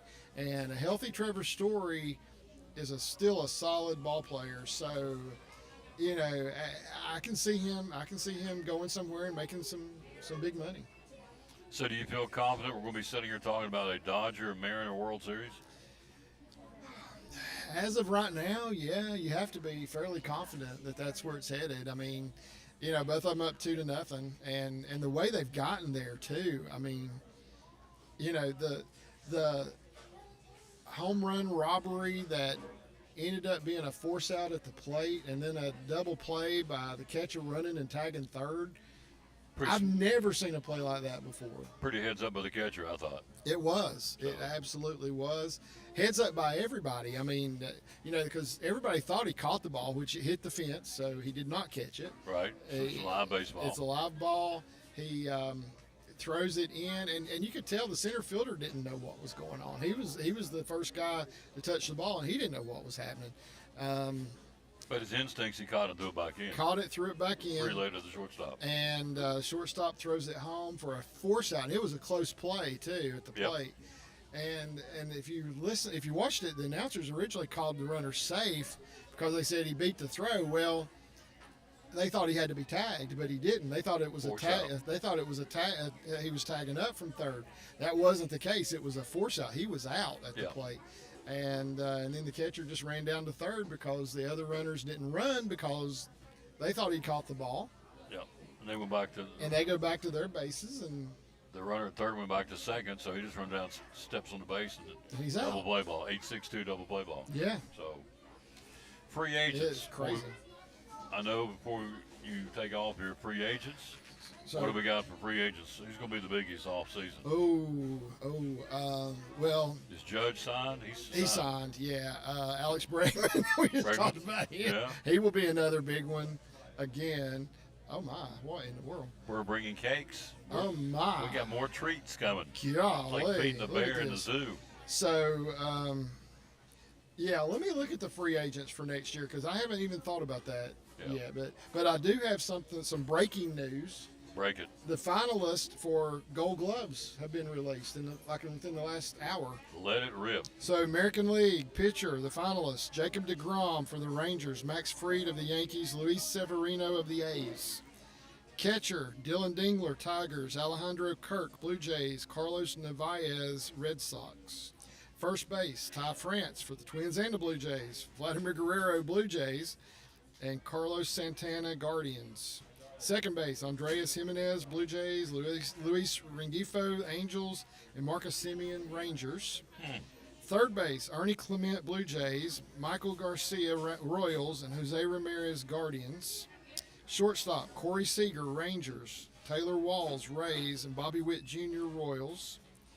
Left field: Stephen Kwan, Guardians, Wyatt Langford, Rangers, Tyler Soderstrom, A's.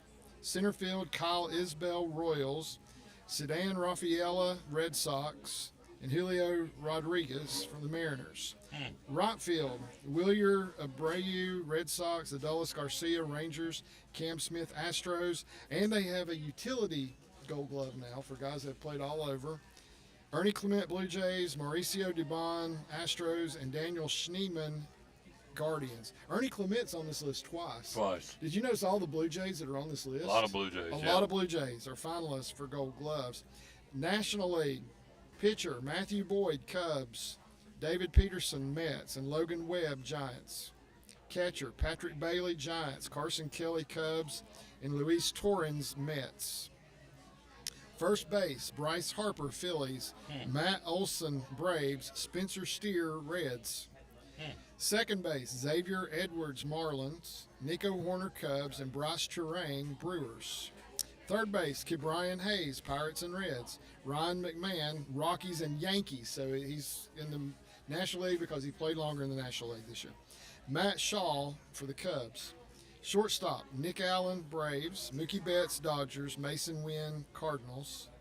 Left field, Ian Happ, Cubs. Tommy Pham, Pirates. Kyle Stowers, Marlins. Center field, Pete Crow Armstrong, Cubs. Victor Scott II, Cardinals. And Jacob Young, Nationals. Right field, Corbin Carroll, Diamondbacks. Sal Frelick, Brewers. Fernando Tatis Jr., Padres. And then utility, Miguel Rojas, Dodgers. Javier Sanoja, Marlins. And Jared Triolo, Pirates. There you That go. are your finalists for the Gold Gloves. It'll come out after the season. So It will. we'll see you next week. Yes, sir. Thanks, Ev, again for the pumpkin pie. Woo, doggies. I'm getting ready to get some more treats, too. Grayson makes cakes on the side. And I think you made me a cake. Didn't you bring a cake? She made you Brought me pumpkin cookies that we'll sample those on the air, too. Oh, my. So this is treat day for it's treats. Tom. It's like feeding a dog. It's treats. Wow. Feeding a bear at the zoo. Treats. Pumpkin pie and pumpkin cookies. Are you like my dog? He doesn't know when he's full. No. He just keeps eating. That's it. As long as there's food there, he'll keep eating. Roll over, take a nap. So Yeah. I'm just busting at the seams. What Daddy say, swell up like a tick. So, which is kind of gross. Like, Dad, that's gross. Or he Yeah. can see hanging in there like a hair in a biscuit. It's like, Dad, that's gross. Don't say that. But Yeah. he did. He didn't care. Yeah. Ev, thank you. You're a sweetheart. Love you, mean it. Now, if you'd ever come on the air, we'd make a presentation for you. So we need to do that. We need to do it. She's been on once or Yeah, twice. It's time to get her some treats too. I think she came in and stood behind us once, Yeah. but then she was actually sitting. I've got pictures of her sitting here, right here in this spot with you. Yep. So yeah, she's done it. Grayson she's getting ready to do some things for apparel and some different things. So we think we're going to make sure that Ev has one of those when we get it made. Awesome. Yeah. So Awesome. anyway, quick break. We'll be right back. She's in the house. The world famous Grayson Stevens from Daniel Boone and Milligan. Next on the Tom Taylor Sports Show. Tom Taylor Sports Show got a brand new product. Tell me what's going on. We sure do. We have contactless Visa debit cards, and some of you all have been asking and wanting to know, when are you going to implement that? We are hitting the ground running. So right now you can get your free instant issue contactless debit cards at Northeast Community Credit Union, and that's just another form of payment. So you've got the mag strip on the back, you've got your contactless, invisible, what you want to call it, if you want to pay that way for tabless, or you've got your chip. So we're just staying up to date with all the things, and we listened to you. So you wanted that, and that's what we can provide, and we've implemented it with hard work behind the scenes, a lot of teamwork, effort, and come get your contactless Visa debit card today. Available now Yes, at all locations. Our locations are they are in Roan Mountain, they are in Elizabethton, one in behind Elizabethton High School, our main office, and then we have one off of 19E in Elizabethton. We have one in Johnson City off of West Oakland Avenue. social media. How do we find you? You can find us at Facebook, Instagram, or bemycu.org.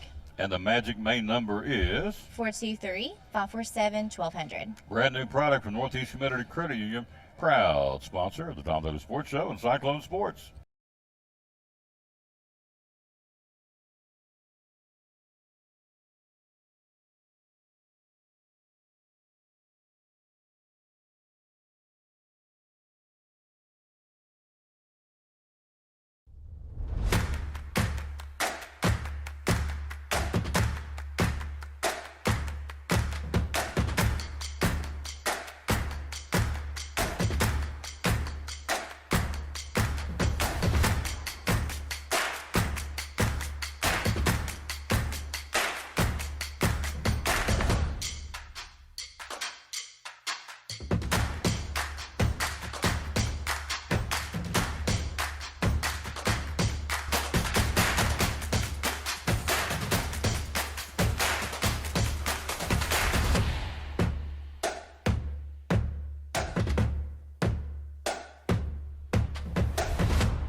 world, where clutter, trash, and debris threaten your property, one man is ready to save the day. He's Container Man, your dumpster delivery superhero. Need to clear out your garage? Call Container Man. Remodeling your home? Call Container Man. Demolition waste taking over your job site? Call Container Man. From minor to major projects, Container Man has the perfect size dumpster for every task. With lightning fast delivery and the customer service of a locally owned company, he will help you restore order to your world. When you're ready to fight clutter, trash, and debris, call Container Man.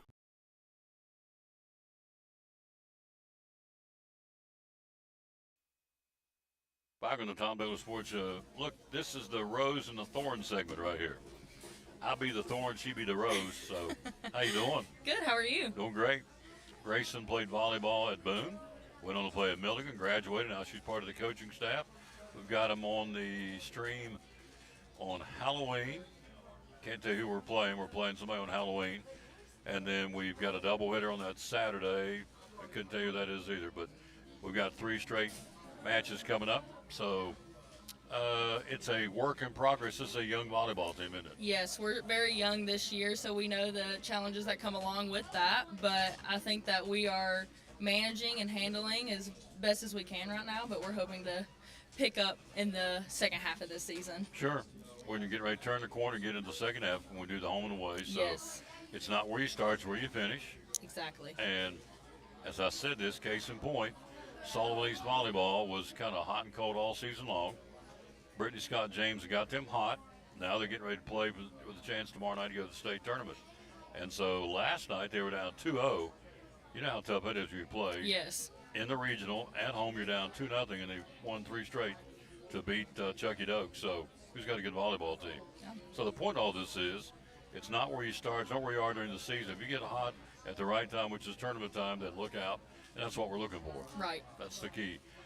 Faith Wilson got Setter of the Week in the conference. Yes, she did. Which is awesome. We're very proud of her. Absolutely. So we lost a lot last year. Let's see. The Maiden Sisters, Colby Green. Who am I going to leave off? Somebody else we lost from last year's team. Zoe Larkins. Zoe, yep. So we have some big holes to fill. Yes. It is what it is. So anyway, when's the next one? We will play Thursday at Montreat. Go to Montreat. Yes. Have you played them already? No, we have not. So this is the first time? Yes. Okay. So anytime they go on the road in the AAC, it's tough. But when they come to Steve Lacey Fieldhouse, I feel like our home court advantage is probably more prevalent than other places because we have good crowd participation. They can get rowdy at times, which is okay. Mm-hmm. They're not rude, but they can get rowdy. There's a difference. And so when you played at Milligan, what was a big memory for you personally? A game or a match or I think one of the most memorable games that I played was probably my senior year. Literally 90% of the team had the stomach bug, and we were playing Bryan College, which is always a tough matchup for us. And I ended up having to play 6 rotations as a right side, and I am a middle, so I was definitely out of my element, but it's probably one of the best games that I've had in a long time, and I was recovering from the stomach bug. And got you out of your comfort zone and just had to step up. In this case, next lady up, let's go. We got to go. Yep. Stevens, get out there, let's roll. And you did. So Did my best. Yes. Now, on the side, you bake cakes? I do. Tell me what you do. So I do anything from your average birthday party to a wedding cake. I also will do little goodies, which I've brought for you today, like little cookies or cupcakes, things like that, just on the side. But yeah, mostly wedding cakes and birthday cakes, I would say, is what I make. You have pictures of your work we can I do. show? Well, this is a little primitive. We'll put it up so you can see it. There's a website you can go to, or Facebook, you can see more, but we're going to show you. Just let folks see. You can put it up there and show them. This is one of my wedding cakes that I've done. Wow. Make sure you don't hit the buttons, knock it off. Look at that. That is gorgeous. And I'll show you my most recent wedding cake. Please. I like this lady. Met her a couple of weeks ago at the game, and I said, let's have you come on. We're going to talk about her mission trip to Kenya here in a minute after I find out what kind of goodies she brought me over there. And then this is the most recent wedding cake that I made. Holy smokes. Gorgeous, folks, and very affordable. So, yes. In fact, probably too affordable. She told me what she charged. I'm like, you got to charge more than that. So how can folks get a hold of you and say, hey, we're getting ready to have, not necessarily a wedding cake, maybe a I don't know, a team party of sorts, and then you want to put something on top of the cake and so on and so forth. So how do they get a hold of you? You can contact me on Facebook, just my regular personal page. My name's Grayson Stevens. Which is what we have on there, yes, right? Okay. you can reach me there, or you can reach me on my Instagram, which is gfstevens_31. So get older right there on Facebook. You want to, so you can do anything. Yeah. You do wedding cake. What's some of the other things you've done for people? Birthday cakes? I've done birthday cakes. I did a gender reveal, which was really fun. She cut it open, and I had colored sprinkles in the middle, so it fell out. It was fun. She has 2 daughters, and so it was fun for them. So I've done a little bit of everything. Baby showers. How neat. You've been doing this a while. It's not like you Yes. just started. So very talented young lady. So that last cake, what kind of time to do one of those? Shoo. That one was actually my sister's wedding cake, and so I probably spent a little more time than I typically would. But I probably spent about 10 to 12 hours on her wedding cake. Wow. What was it? What was in the middle of? What kind of? It was almond cake, almond icing. So, all right, curiosity's killing me. What's in the box? These are pumpkin cake cookies with a cinnamon cream cheese frosting. Bust it open. I want to try one. So, if you're nice enough to bring it, I'm nice enough to send it. Oh my gosh, they are soft too. You can make these for people. Oh, 10 out of 10. Wow. It's like eating the top of a pumpkin cupcake, isn't it? It is. It's awesome. Hold still. Let me do this here real quick. That is awesome. Very good. Thank you. Going home tonight, we got a pumpkin pie. Now we got Return the Lonesome Dove tonight on the screen, big screen, with a glass of milk and Grayson Stevens pumpkin cookies and Ev's pumpkin pie. That's really good. Sounds like a good night. After church, you better believe it. So, we started talking about mission trips. Yes. We met. And she told me about a mission trip that changed her life. She went to Kenya. And I want you to tell folks about how important mission trips are and how it was a game changer for you. Tell us about it. So I was always one of those people that I was like, I'm never going to travel out of the country. I had no interest in it. I'm not a big traveler. I like to stay right where I'm at. But I was actually attending the Well in Johnson City. It's a college ministry here. And I just felt the Lord like knocking on my heart. They were talking about going to Africa for a mission trip. You were going to be there for about a month. And that is so out of my comfort zone, but the Lord was speaking to me, and he was like, you need to do this, you need to do this, and I ignored him, as we often do sometimes. Yep. And now, was it audible when people say, okay, the Lord talked to her? It was like a lightning bolt? Explain that. How does that work? I think the Lord speaks to me through my gut feelings, intuition. Yep. And so just this feeling of necessity, like I needed to go, I needed to be there. They were like kind of when you're in preaching and it feels like the preacher's fingers just pointing right at you every single time, that conviction. Yep. But I ignored it, and they had sign-ups that night, and I didn't sign up. I went back to my dorm room, and I actually used to live with Colby Green, and we were talking, and she was like, Grayson, I feel like this is the Lord telling you need to go. And I was like, well, I'm sure that they've already filled all the spots. I'm not even going to bother. And she was like, well, why don't you just email and say, hey, I'm interested if there's a spot. And if there's a spot open, that's the Lord.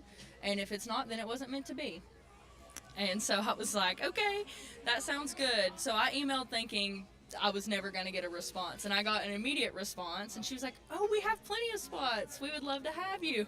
So now I'm like, oh, dang it. Here's your sign. Yeah. So then I had to face an obstacle, which was my parents. They always want me to seek out what the Lord is telling me to do. But I do have very protective parents that wouldn't love to send me on a plane 15 hours away. So I get that.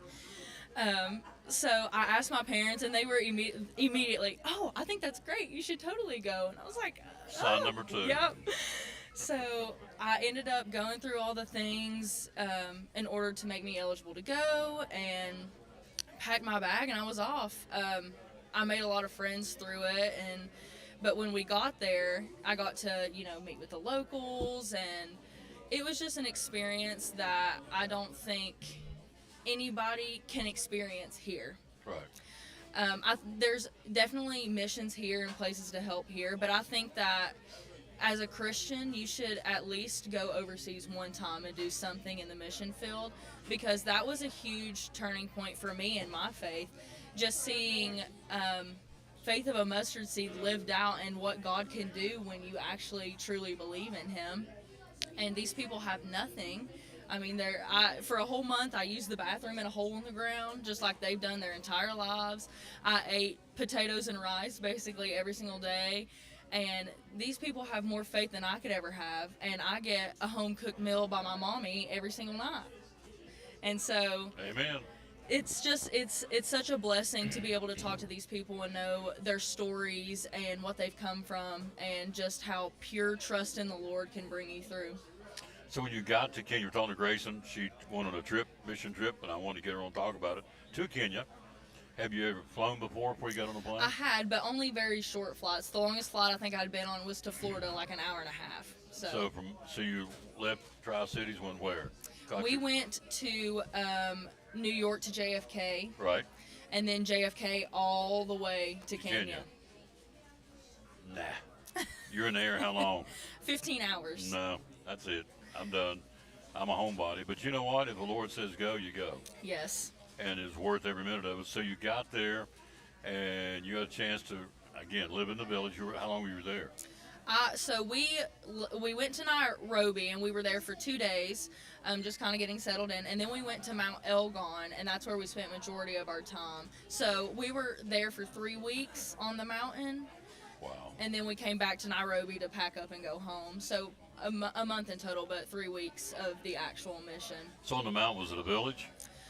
Sort of. Sorta? It's kind of hard to explain.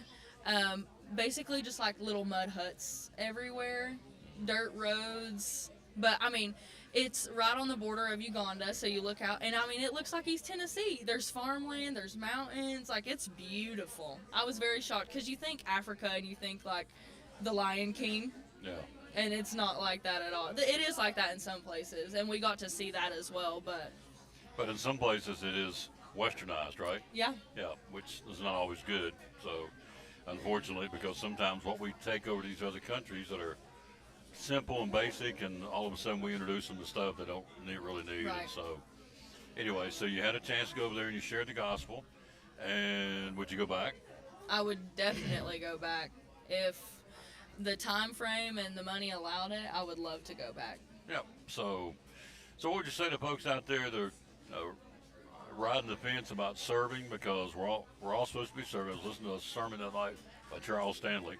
I'm a big fan of Stanley, who's in glory now. But he said, we're here to glorify God. That's why we're here. Plain and simple. So by what we do, what we say, how we serve, we're supposed to draw people to the Lord through what we do and what we say by serving Him and glorifying Him, telling people what He did for us. In this case, He died on the cross for us. So what would you say to folks out there going, I want to do something, I want to make a difference, I don't want to just do the same old, I want to step out of my box? What would you say to them? I would say that you should jump on any opportunity, because at the end of the day, you think that you're going to these places to bless them, but really they're blessing you. Absolutely. And they're so simplistic. I've never been, but I hear this. That's one of my goals, to do the same thing that you just talked about. But you hear that they walk for miles. Mm-hmm. They have worship service that lasts for hours. They're not clock watching. They don't care. Yep. If it's raining, they'll do it. If it's, to get snow in Kenya, but if it's raining or if it's bloody hot, they don't care, do they? Nope. And I got to experience that while I was there. We all split up and we got to walk to different churches. And so we laugh about it, because me and then another girl from Virginia we were buddies. So you got two little blonde girls walking around Africa, have no idea where they're at, where they're supposed to be. But we end up walking to this church, and they told us it started at 9. And so we get there at like 8:45, and 9 rolls around, 9:15, and we're like, so what time does church start? And they say, when everybody gets here. Like, wow. They thought that was such a funny question, because they're waiting for their whole congregation before they'll start service. And, I mean, it's an all-day thing. You're there from 9 o'clock. We ate lunch there at like 1 o'clock. So we were there for several hours, and I'm just thinking, man, back home I'd be squirming in my seat. Yeah. in your padded pew. Yep. And the air conditioner on, or Yep. the heat's on. So yeah, we have it. Christianity in America is a whole lot different Christianity in other parts of the world. Yes, it is. And you saw that firsthand. So if you would like to get information about her, to make cookies for you or wedding cakes or whatever, go look her up on that name right there, Grace and Stephen with an E. And so right now, you're not Coach Bays, but if you're part of the coaching staff, if you had to grade our volleyball team right now, in your humble opinion, A, B, C, or D, where do you think we are? I would say we're at a C right now. I think we definitely have a lot of room for improvement. And like you said, we are young, so I am going to give us the benefit of the doubt there. We need to get a little more experience under our belts. But I think that we have a lot of talent and a lot of potential. We're just not living up to that full potential at the moment. But I have a lot of hope that we will do that. Shelby Miller, Bella DeVoe from Greenville, Littleton from Bristol, excellent, a freshman, she can play. Yes. Who am I leaving off? I'm leaving off You got Riley Brin. the Brin sisters, Faith Wilson, Olivia, Schoenstrahl. Boy, this is good. If you asked when I did an hour ago, I couldn't tell you how I remember these girls' names. I don't know, but who am I leaving off? Courtney Nye. Courtney Nye. Who's the other? Oh, Addison Varney. She comes from Bluntville, so that's really the core, I think. Am I leaving Grace off anybody? Sanderson. Grace Sanderson. Who's a libero? That's our libero, Grace. Okay, yeah, a little blonde from St. Charles, Missouri. Yes. Yeah. So, anyway, it's fun. We stream them. We love streaming them, and so the goal is to be ready to go at Meadowview in a couple of weeks Yes. for the tournament. You got to be the top 10. Top 10. Are we there? We're on the We're bubble right sitting now. at 11 right That's what now. I thought. We're on the bubble. So, anyway, we will have her on, and the rest of the team on Halloween night. I want to say Spartanburg Methodist, but I don't think that's it. We've already played them. I know it's terrible, but I honestly couldn't tell you. No. I'm a week-by-week girl. You're worried about tomorrow night? Yes, you're in right. Montreat. I get Yes. that. So, anyway, we're going to be streaming at least 3 more. Hopefully the tournament will let us do the tournament too over at Meadowview, but we're doing because the regular season's winding down here. So you have home matches on Halloween night, which we're doing on the 31st and the Friday. And we'll come back and do a doubleheader on that Saturday, November the 1st, and after that, I don't know what. I'm a game-by-game guy too, Yeah. so how would you rate your experience playing at Milligan and being a student at Milligan? I would say overall, I would give it a 9 out of 10. I loved Milligan, which I love the community. I love the faith-based aspect. I took a point off because classes are hard, but I feel like I've been very prepared and I've gotten a really nice education. But I loved volleyball.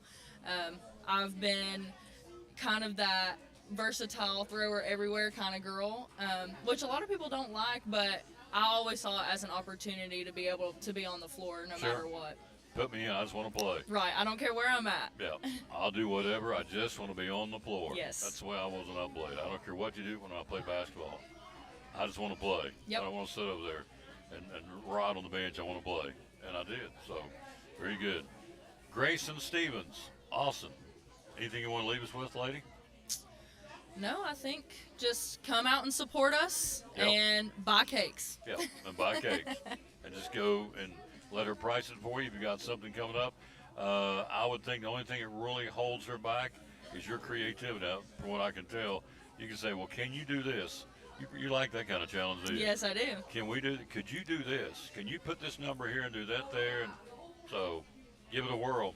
And we would encourage you out there to get a hold of her and let her give you a price quote. So what's your turnaround time? If you can let me know a week in advance, that's all I need. Yeah. So anyway, she's a volleyballer, or was, at Milligan, now part of the coaching staff. And so Excuse me for just a second. When I was walking by, I heard it sounded like Schiffer Miller. Did you all say something? Schoenstrahl. Okay. Yes. Well, our name is Schiffer Miller. Oh. Is there another one around? Another one around here? No. I didn't mean to bother you. No, that's all right. You're good. No. Thank you, sir. Yep. You heard me say Schoenstrahl, which Schoenstrahl.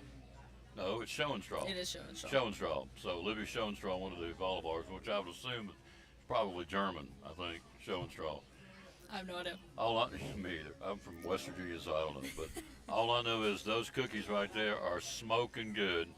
Pumpkin cookies. What's the icing? It's a cinnamon cream cheese frosting. Me oh my. Out of this world good. With a glass of milk tonight, after church, watching Return to Lonesome Dove. Woo. Woodrow Call, Texas Ranger. Can't wait. Thank you, dear. Thank you. Yep. One of the neat ladies on the at Milligan University. I love promoting the orange and black at Milligan and the orange and black at Elizabethton. And so, great lady and a great school and a great volleyball team that's got big things written on them. They're young. And as we said, it's not where they are now, it's where they're going to be, again, by the end of the season. That's the whole key. So, quick break. We'll be right back. We're live at Chick-fil-A. We've got a few more minutes right after this from Lingerfield Drug Center. Sports and Tom Dillon Sports Show. Pill packs. Tell me about pill packs. Yeah, so these are good for people take 3 or 4 medicines, just kind of get confused by what they got or may forget to take doses or things like that. Other people that likes them is people caring for parents or grandparents.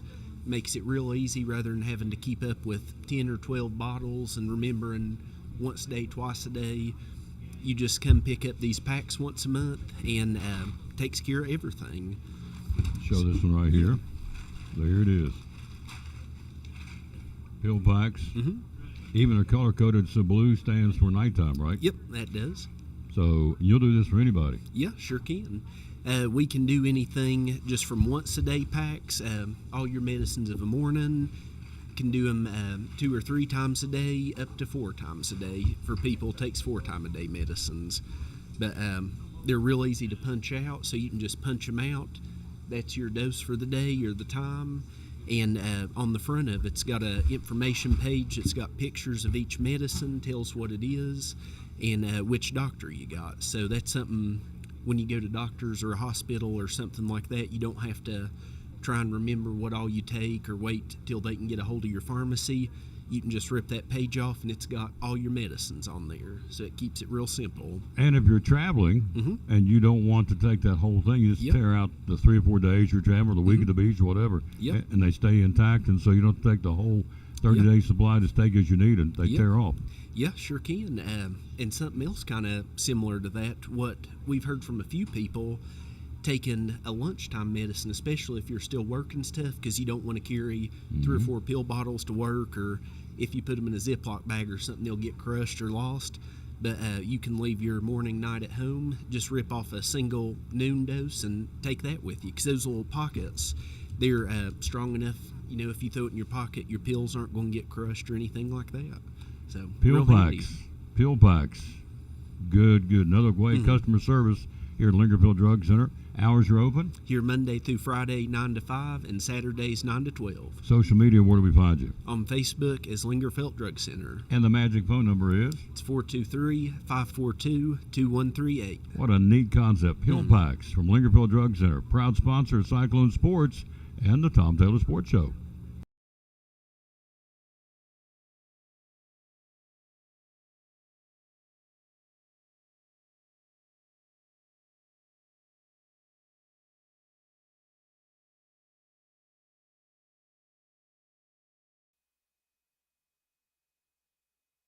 And back with the Tom Taylor Sports Show for a few more minutes here. We're live at Chick-fil-A in Johnson City on People Street, right down from Best Buy. This will be Tim and Connie's store, and so we would encourage you. Did you get the Pretzel Club, by the way? Did you get the Pretzel Club? The what? What did you get? Number 1? Okay. All right. Did you enjoy it? There you go. All right, so the coaching football college carousel. We got 1, 2, 3, 4, 5, 6, 7 guys have been replaced since the season started. Troy Taylor at Stanford, Deshaun Foster at UCLA, Brent Pry at Virginia Tech, Mike Gundy at Oklahoma State, Trent Bray at Oregon State, Sam Pittman at Arkansas. You have also gone Trent Dilfer at Alabama, Birmingham. Of course, the biggie is James Franklin. Guy's making unbelievable. He's making $21,000 a day to be kicked off the team or fired from the team, which is amazing to me. But it is that which it is. So, also, let's run down the NFL. Tomorrow night starts the new week for the National Football League. The Steelers are going to be in Cincinnati to battle the Bengals. Pittsburgh 4-1. The Bengals at 2-4. Sunday got 5 really good ones. The Rams 4-2 in Jacksonville at 4-2. The Eagles at 4-2 in Minnesota. The Vikings are 3-2. The Chargers at home, they're 4-2, hosting the Colts at 5-1. The Falcons at 3-2. Atlanta travels to San Francisco, who's 4-2. Then on Monday Night Football, you have the Buccaneers at 5-1. Will be hello, Julie Prophet. How you doing? The Buccaneers 5-1 will be at Detroit. He's 4-2. That's the NFL schedule this week with the big games. The other games, the Raiders. My boys will be in Kansas City to battle the Chiefs. Carolina and New York to battle the Jets. Miami at Cleveland. The Titans hosting New England. Saints in Chicago to battle the Bears. The Giants in Denver. Green Bay will play at Arizona this week. You have Washington at Dallas to battle the Cowboys. And then on the other Monday Night Football game, Houston will be at Seattle. The Texans at 2-3 and the Seahawks at 4-2. And that's what's coming up in the National Football League for this weekend.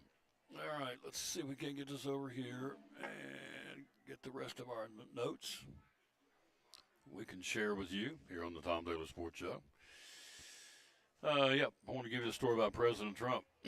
So, President Trump has said, and I think this is a smart move, he said that the World Cup matches that are going to be played next year in Boston will be moved or possibly change locations if they don't get things settled down in and around Boston. Gillette Stadium in Foxborough, where the Patriots play, 30 miles from Boston, is set to stage 7 matches as the United States will co-host the 2026 World Cup with Mexico and Canada.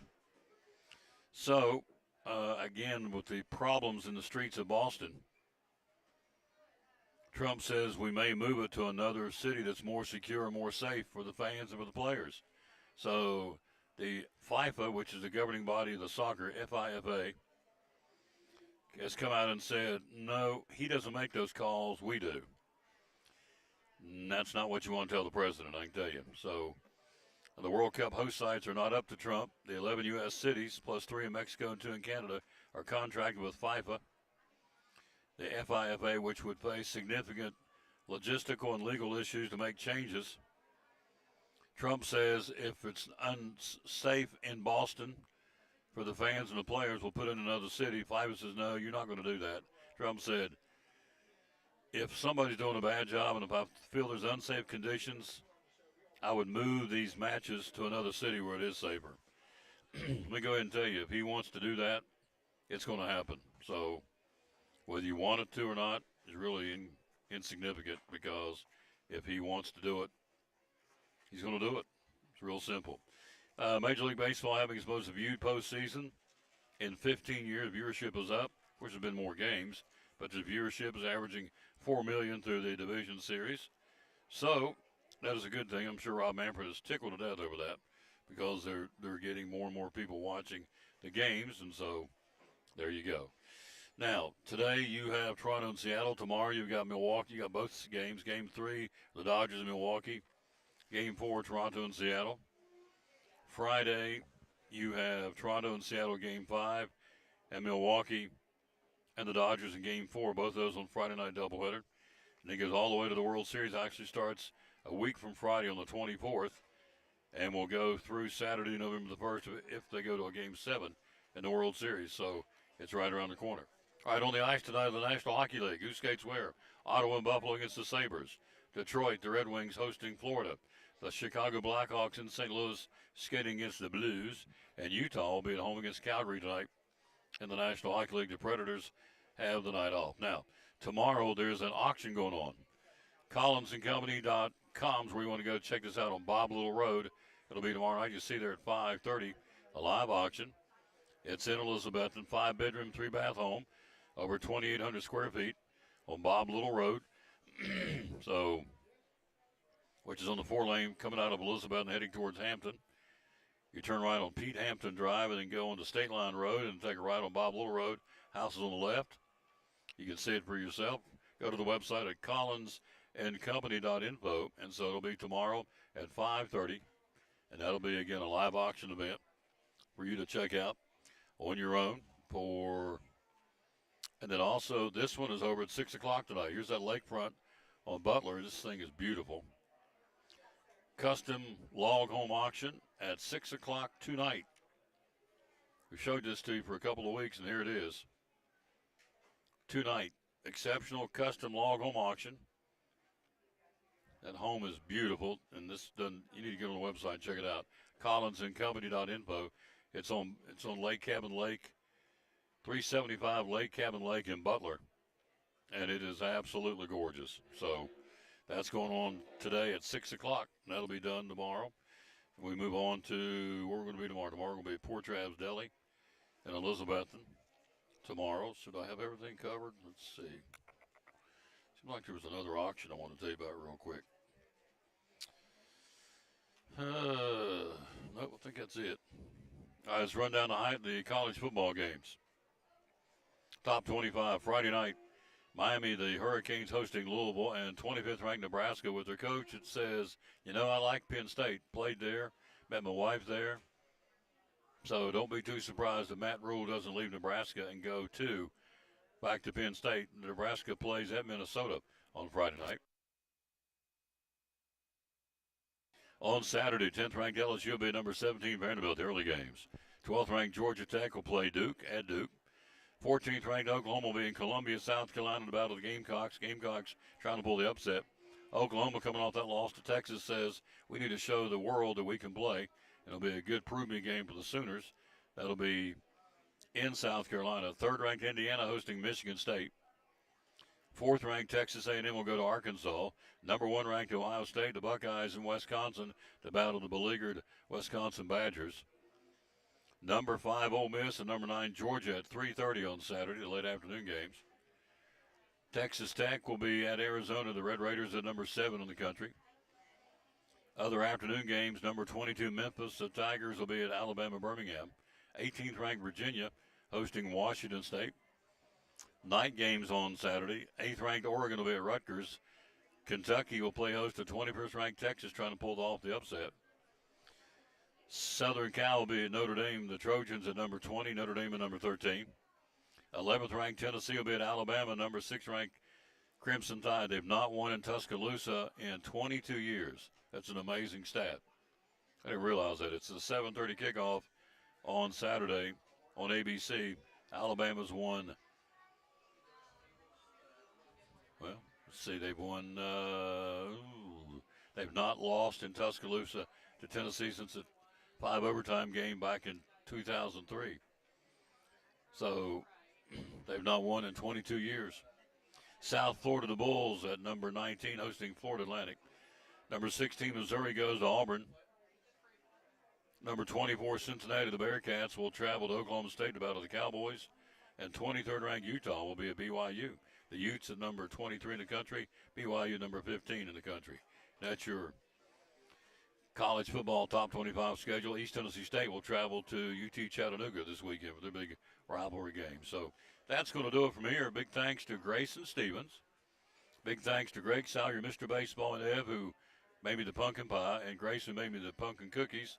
And thank you to Getting It All Started, Andrew Smith, sports writer, John City Press. If you don't have our church home, love for you to come worship with us tonight at Pleasant Beach Baptist Church on Watauga Road in Elizabethton. Let's give you the verse today before we get out of here. Psalms 125, 1 and 2 says, those who trust in the Lord are like Mount Zion, which cannot be shaken, but endures forever. As the mountains surround Jerusalem, so the Lord surrounds his people. What a great comparison, both now and forevermore. You're surrounded by mountains, you're in pretty good shape. You're going to be well protected. And the Lord says, again, as the mountains surround Jerusalem, so the Lord surrounds his people, both now and forevermore. Good way to end it. Psalms 125, 1 and 2. Wrapping up, show number 2377 from Chick-fil-A here in Johnson City on People Street, right down from Best Buy. Back with you tomorrow at Port Travis Deli, the best steamed sandwiches in the Tri-Cities. Anywhere will be there tomorrow. Ryan Witten joins us tomorrow. Brendan Sweeney joins us tomorrow. We've got somebody else coming tomorrow. David Collins coming tomorrow from Collins and Company. So we have a full show tomorrow again from Port Travis Deli. And Friday we'll wrap up the weekend, or wrap up the week heading to the weekend, I should say.